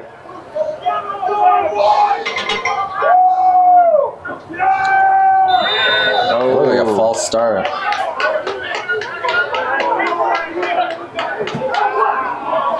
Look like to me the Rogues receivers move first. It looks like some of the offensive players moved with the Rogue, but the ball wasn't snapped. That's basically looked like everyone but the center and the 2 guards. That's what I thought too, yeah. Sure enough. So it's 3rd and 15. Looked like the Rogues receivers on the top of the field had moved first. I don't know if you can hear it, but I can hear the Wolfpack sideline yelling at the D-line, watch the ball. Yeah. In case you didn't learn the first 12 times. 15? Yeah, 3rd and 15. We got 8 minutes and 34 seconds left in the last quarter, guys. And again, the guys that are out there, you can tell that the Wolfpack, they're a lot lighter than they were earlier in the game. They're much more prepared for a pass, right? They don't have their big boys out there like they were earlier. So I think they're doing much better at being able to keep Ragland honest. Ragland takes the snap, looks left, looks back right, throws the ball up, and almost picked off by the football god, Anthony Worthy Sr. And I don't know if you noticed, but Scott Thompson from that middle D tackle spot grabbed onto Ragland as he was throwing it. So really great pressure interior from Scott Thompson. Yes, sir. He came through when we needed him. So we're looking at 4th down. What do you think the call is here? Man, you know what? What would you do? I feel like you might as well go for it. You're not going to punt it. This is what they refer to as no man's land in that 40-yard range, give or take. I don't think their kicker can make it. It's 4th and 15, so they're like, you know what? Let's just take a shot. Why not? They're basically, I think that what they're thinking, Blake, is try to get the first here. Oh, I'm wrong. They're doing something here. No, it looks like they're punting. They're punting it. So it's going to be a little pooch punt.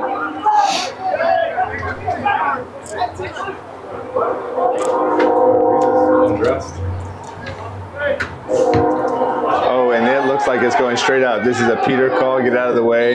They might as well just have gone for it. They got 4 yards on 3 yards. That's great for Wolfpack. Gets them in that midfield range. Is not pinning them back, which I don't know if you remember that last drive, they were pinned back to where they could load up and try to block the punt. They're not going to have to deal with that this time around, hopefully, as long as we're not looking at some mistakes. So, again, I would say stick to the strategy of minimize mistakes. Don't let the rogue take advantage of it. If you get 2-3 yards on a run, I think that's a positive play in this situation, right? It's shoot the clock, make the offense score the points. So what do you think that the Wolfpack should do right now? Run the ball. Run the ball? Yep, run the ball. And I know that you've talked about how they keep stuffing that inside. They have some faster running backs to be able to take some outside zone runs. I would be interested to see if that's something that they're willing on trying. Oh, you know what? I don't see Nico. His helmet isn't even on. He's on the sideline. I'm thinking, I wonder if they're going to go with that heavy set Wildcat. That we had seen with the 2-point? The Wild Tiger. We have number 11 out there. He was the one that had taken in the snap on that play. So it's very possible that's what they're looking at. Which solidifies what I was saying before, which is run the ball, chew out this clock, make it to where you're putting this offense on the rogue side of the ball in the worst case that you can. Yeah. They just want to overpower these guys is what I think they're going to do coming out with this heavy set formation. See, and I'm surprised Austin's not staying on the field because I think he's a really good run blocker as well. He's a big man, very athletic as well.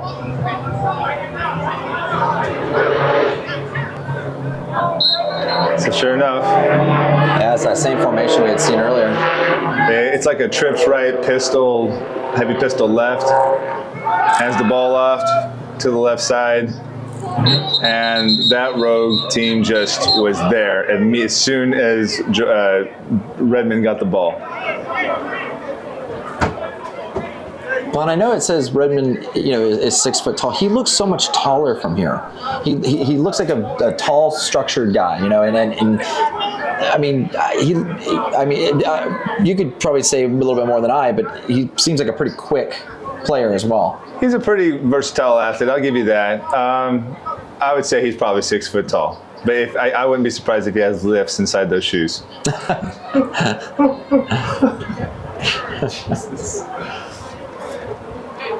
Sticking within the quarterback. So they're sticking with him at quarterback. They come up with the heavy set pistol again. Yeah, let that play clock go down as far as you can. Redmond takes the snap, fakes the handoff, goes to the right side. He's going up to, they still running, trucking. Took about 3 or 4 guys to take him down. Great play. Looks like it's a gain of 5 yards, maybe more. That's exactly what you need right there. Now you're looking at a 3rd and mid. I'd probably say, get Nico back out there, see if you can pick up this first down.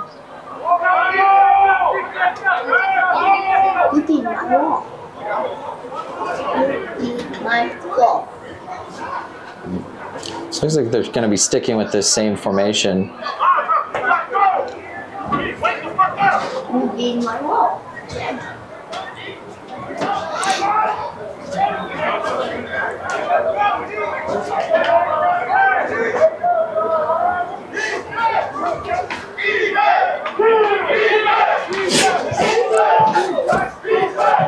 So they come back out in the Wild Tiger formation. DJ Redmond at quarterback. Takes the ball, and he throws a crazy little screen to Jawan Breezel. Breezel goes, and he gets about 2 out of it. When I like that play, I think if the ball would have Correction, that was Antworthy Jr. I think if that ball would have been a little bit cleaner and gotten there a little bit quicker, I think that would have been close to a first down. Still a very good play, great play call, but I think they accomplished most of what they were wanting to do here. It would have been nice to get a couple first downs, drain a little bit more, but again, make this rogue offense work for it, and I think they worked towards that goal. Yeah, I think that's actually exactly what's happening, is that they just have so much more confidence in their own defense to win the game. Well, it's like, what was that at the end of Waterboy where they kept kneeing the ball so Waterboy couldn't make a play at middle linebacker? I think that's what we're looking at here. Just kind of chew the clock, make their offense work on it.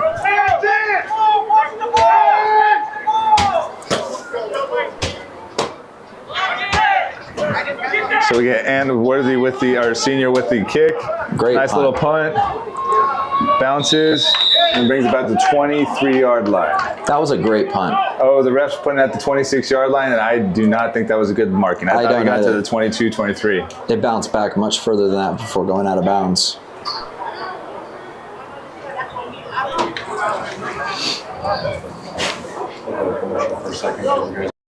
To get your business in front of a targeted audience. If you have a love for animals and want to share it with your family, then this is perfect for you. I recently went to a live animal show, and it was so much fun.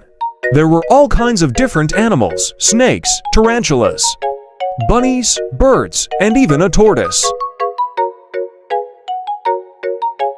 Plus, it was educational and interactive, so everyone could enjoy it. So if you want to bring some joy and education to your family, contact Reptile Ron. Come watch the game with us. Whether it's a casual get-together or a special occasion, we've got you covered. Forever is hosting a watch party for your favorite sporting event. So come in for food or...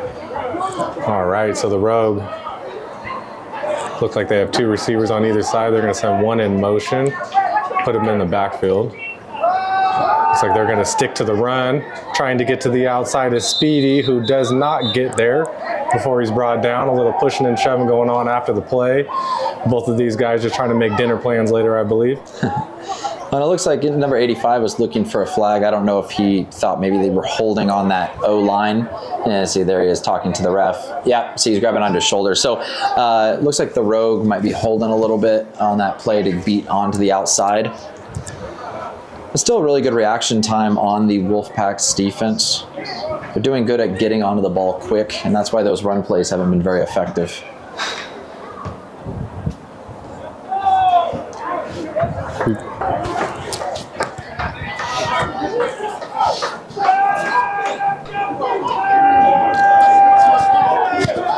Rogue comes out, spread formation, second and 10.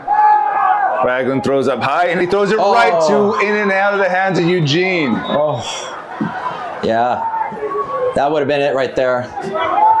There you go. Yeah, take those push-ups. He knows what he knows. He had that one. That was great coverage on his part, though.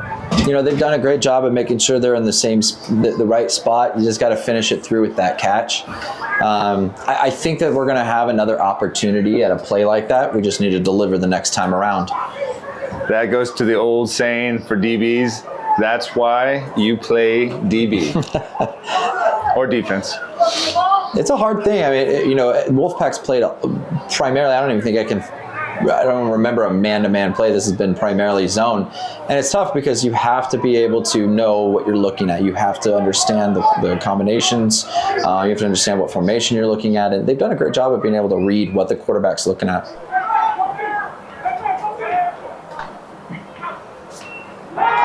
Ragland takes a snap, looks right, runs left, directing traffic, throws the ball in the air, and just short of Anthony Worthy Sr.'s second pick. Yeah, the Rogue is taking a lot of risk right now. It's hero ball right now, and that's kind of what situation they're in. They need that hero ball. They need that big play to where some guy gets wide open down the field. You know, you have to at the very least get that field goal because again, you know, Wolfpack's winning 15-13, so game's still in their reach, but it's going to require some big plays on their part. So there's a little over 4 minutes left in the game, 4 minutes 9 seconds, and in the fourth quarter, and it looks like the Rogue is coming out to punt the ball. So I guess their strategy is hopefully get a stop on defense and try to make a drive down the field.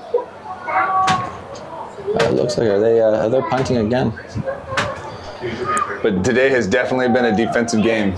It has. But again, this is backup versus backup. The teams, they're not too familiar with these backups just yet. And you can tell that the chemistry is, you know, slightly off. That's all right. I think the quarterbacks have done what they needed to in order to get the win today if they do, if there's no mistakes from here on out. So do you think the Wolfpack is going to come back out in that Wildcat offense? I would say so. Oh, we got a little bit of a hit. Punt.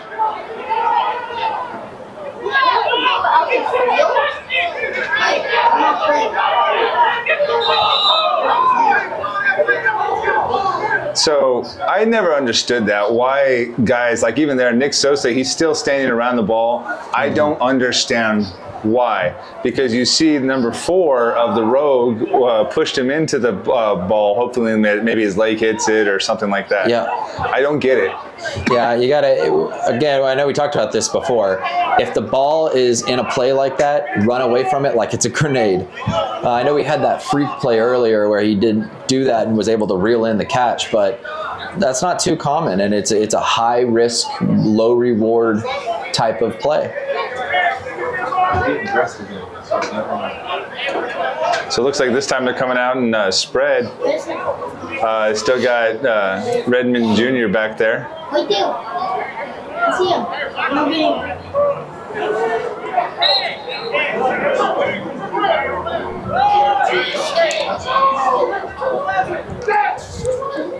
Pistol formation. DeJuan takes the snap, hands it off, or fakes it, then keeps it. Great now he's play. running right. He breaks the tackle. Go down. Now he's dragging a guy with him. And he picks up at least 20 yards. That's huge. That's huge. Because they bit on that middle so quick. They crashed down, and he was able to sneak out of the back door and pick him up 20 yards. He basically, everything that was, a lot of what was left in the tank, he definitely floored right there. He was trying to just get I think he already knew in his mind, it wasn't really a read. He was going to fake it and run as hard as he could in the outside. Because just like you said, the Rogue defense is so committed to the middle. Yeah, they've been crashing down all day. I think all it's going to take is some outside zone plays, be able to beat them on the outside. Because they're just, they want that inside. And they do have big boys right up in the middle. So they come back out, pistol formation. DJ Redmond doesn't even fake it. A little act like he was. Now he just takes it to the right, and he has a lot of clear grass, and he breaks it down all the way to the 2-yard line. 1-yard line. Yeah, that looks like 1-yard line. He wanted it so bad, you could tell. He was reaching out. He wants that touchdown. And let me tell you something. He has earned it so far. This running has been immaculate. It's been amazing. Yeah, I mean, he's even scored. He scored 2 points today on the on that offense when they were on the goal line earlier for the PAT. But doesn't 8 sound way better than 2? And I think he wants that 8. He wants to get those extra points. Oh yeah, they're not here to down the ball. They're going for the score. They're going for the kill. You got 1st and 1 at the 1-yard line. You got 2 minutes, 2 seconds left in that game. He's going to give everything he has, whether it's up the middle or the outside. I think, honestly, he's already looking to see where the open hole is, where the defense is lined up. Just have 45 go up the middle. Even if he doesn't get it, the time's wasted. There you go. Touchdown. There you go.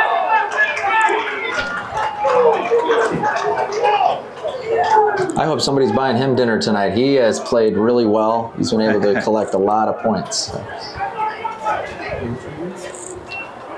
What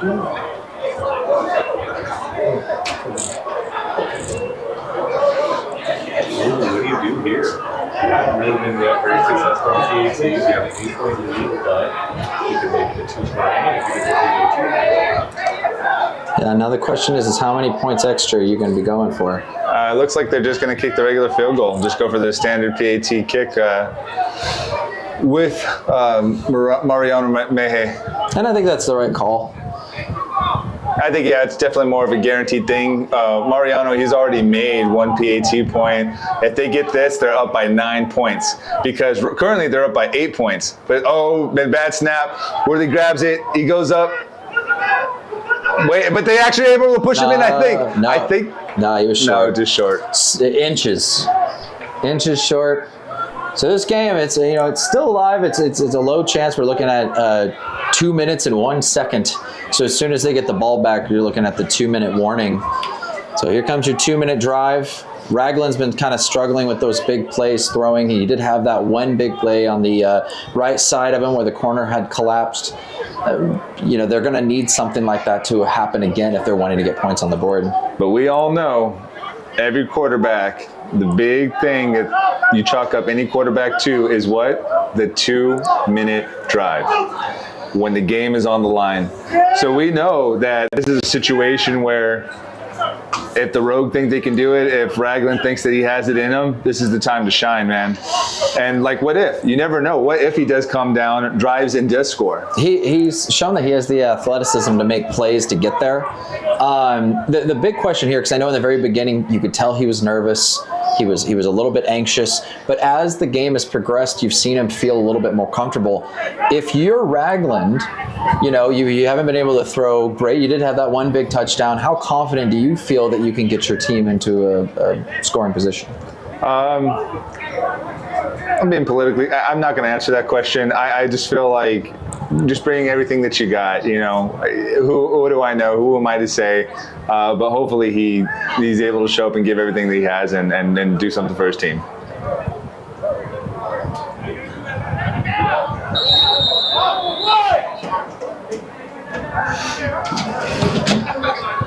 Scott Thompson with the boot.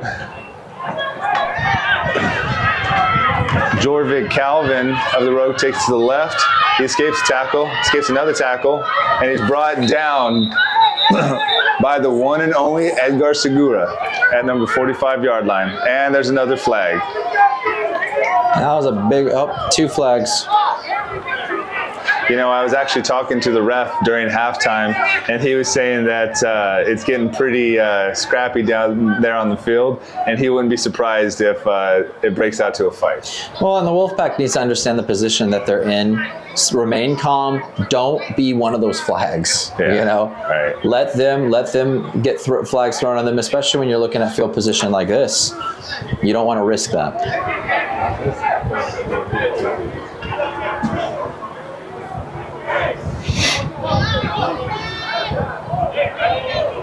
So it was a penalty indeed against the Wolfpack.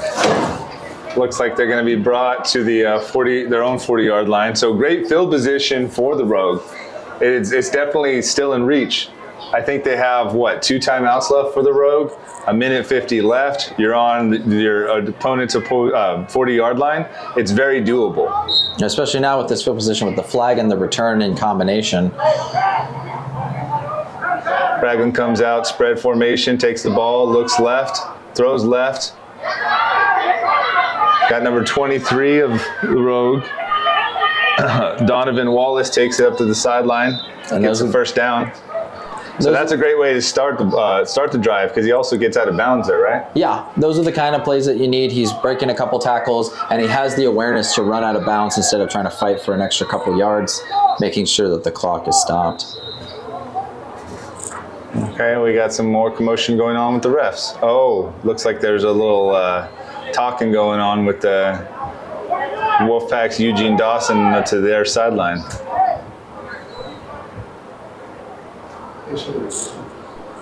Oh no, there's a player down. Am I looking at that right? Is there? Yeah. Segura. Oh, it's Segura? I could be wrong, but I think so. Cutting the commercial? Yep, Segura. Drink and watch our games with fellow fans. What's more, our parties come with great entertainment and a lively atmosphere that will make you feel like you're right there on the field. Upgrade your game day experience by joining us at El Patron for our watch party on game day.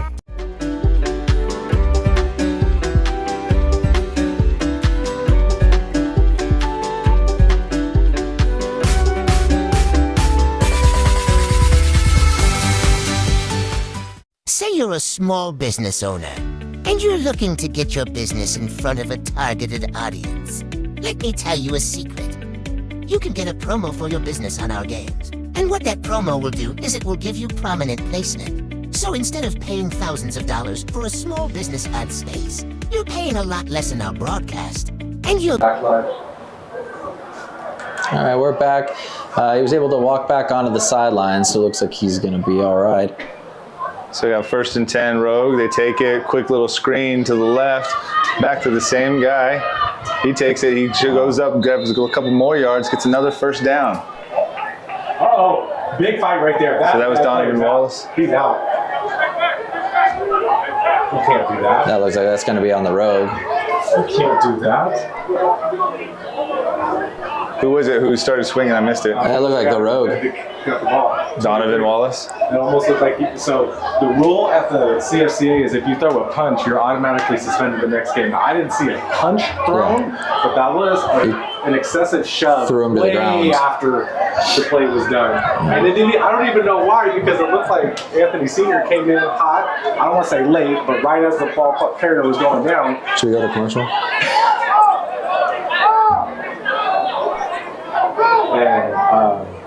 And so, yeah, I mean, that definitely is a 15-yard flag, no matter what, pushing the Rogue back.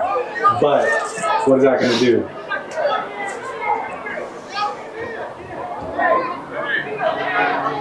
And he's talking, he's off the side. So what Tony has been telling us is that it looks like the guy who just caught the ball, Donovan Wallace, who had the last 2 catches and 2 first downs, threw it looked like there was some kind of push in. We're not going to say punch, but we're not going to say it's not that. But extracurricular activity after the play. And because of that, he should be kicked out for the game. But we'll see what how the refs rule. Yeah, when your team's in that kind of position, you can't be doing things like that. You got to remain calm and remain poised so that you can finish out that drive. This game's in reach. It's only 8 points, 1 minute, 24 seconds left. But you're in the red zone. And you've made 2 back-to-back big plays, a big return. Yeah. Like, even if there was some shoving going on late, just let it ride. You're right there on the verge of being able to tie this game and send it to overtime or whatever you're going to do, but don't do what you just did. Don't be pushing and shoving. That's 15 yards in the wrong direction, and if someone deems that a punch, you're gone. That was the one and only Taco Tony. You still rolling with the name Taco? No. Well, I'm not trying. I'm trying to keep it going, to be honest with you. Trust me, I know. I know. We're looking at 1 minute and 24 left. So I don't think time's going to be a big factor on this. I see. It feels like the ref and the rest of the teams are moving back,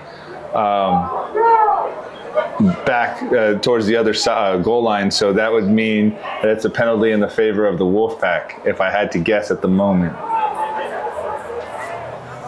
Also, we only have till 6:30, and the school's kicking us out at 6:30. So I don't know what happens if it goes to overtime. But I did hear that after.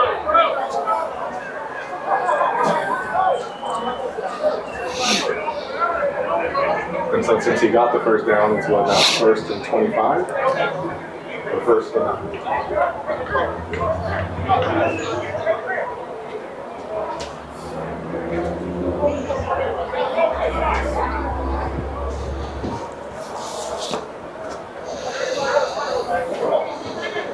That's what I think. I think Are we still live or are you commercial? Yeah, we're still live.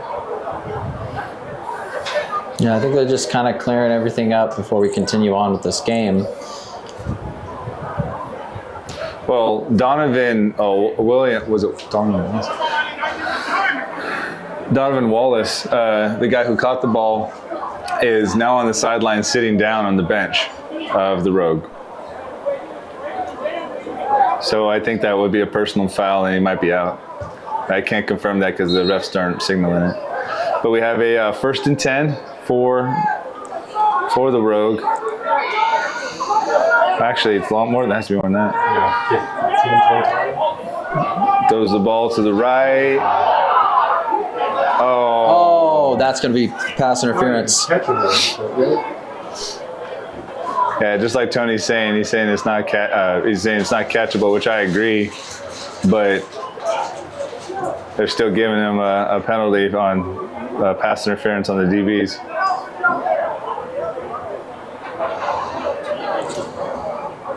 Yeah, that's what I would be debating if I were on the field is, unless the guy's 10'5", he's not going to catch that.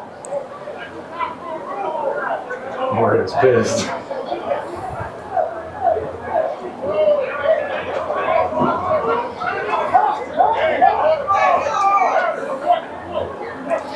What are we doing?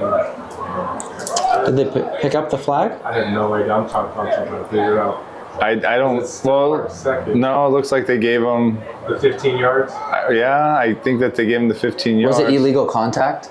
I'm not sure. He's not doing the signal. I couldn't tell you. But all I can tell you is that according to this chain, it is first. Oh, it is first? Yeah, it's first down. So that would mean PI. So it's 1st and 10.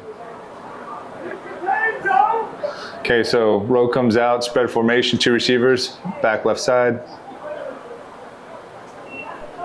Ragland gets the ball, looks left, looks right, looks left, looks middle, throws the ball up. Pick. Game. Picked by McKenzie if they give it to him. Oh, he did call it in. He did. He did call there it. It is. He calls it an interception, and that's going to be game. McKenzie bobbled it, but got his feet secured and feet in just at the end. Way to stay focused on that.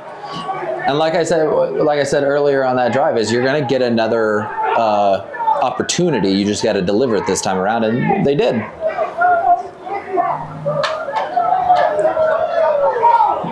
So minute 7 left in the game. I think how many timeouts do the Rogue have? Do you know? Rogue have 2 timeouts, so they should just be able to knee it. Yep. Well, knee it and then punt it with just a few seconds left for the Rogue.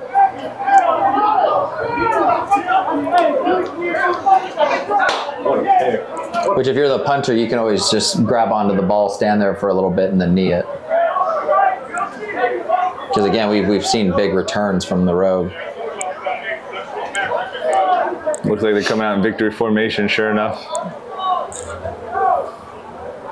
I don't know how many seconds are left after these knees.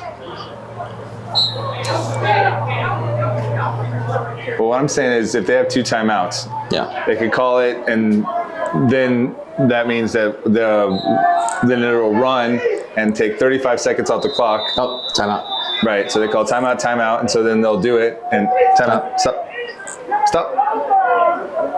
timeout.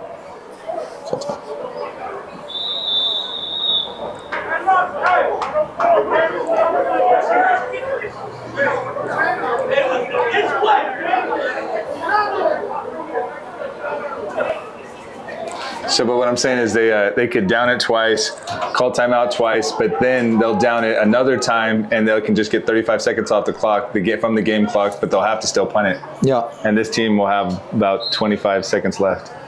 Stop. You're good. You're good.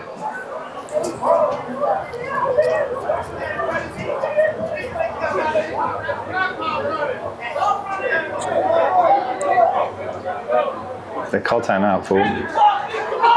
Did they not call timeout right now? Did they not call timeout? Okay. Run. Okay. Yeah, see, they got to be a little bit more understanding. Yeah, we're doing this for free. You guys are paying to play. I do want to say, I know the game means a lot to you, but chill. We have because there was no one here doing it before. We have a big of appreciation of people who volunteer to help around with these games. I know it takes a lot of people, so big shout out to the people who volunteer to help out the players. That should be the game then. That should do it. You guys want? Hey, brother. How are you? Good. So that's game, y'all. That's it. So, what we'll also do, are we still doing player of the game? I was going to flip the camera around to you in a second if you want to do that, yeah. Who?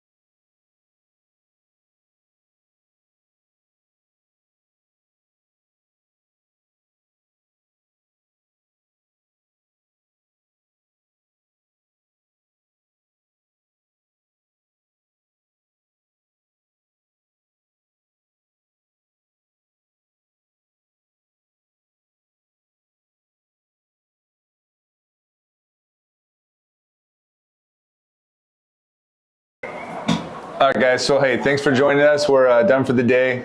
Player of the game goes to number 10, Edgar Segura. He got the pick 6 and also made most of the tackles in the middle of the field. Thanks for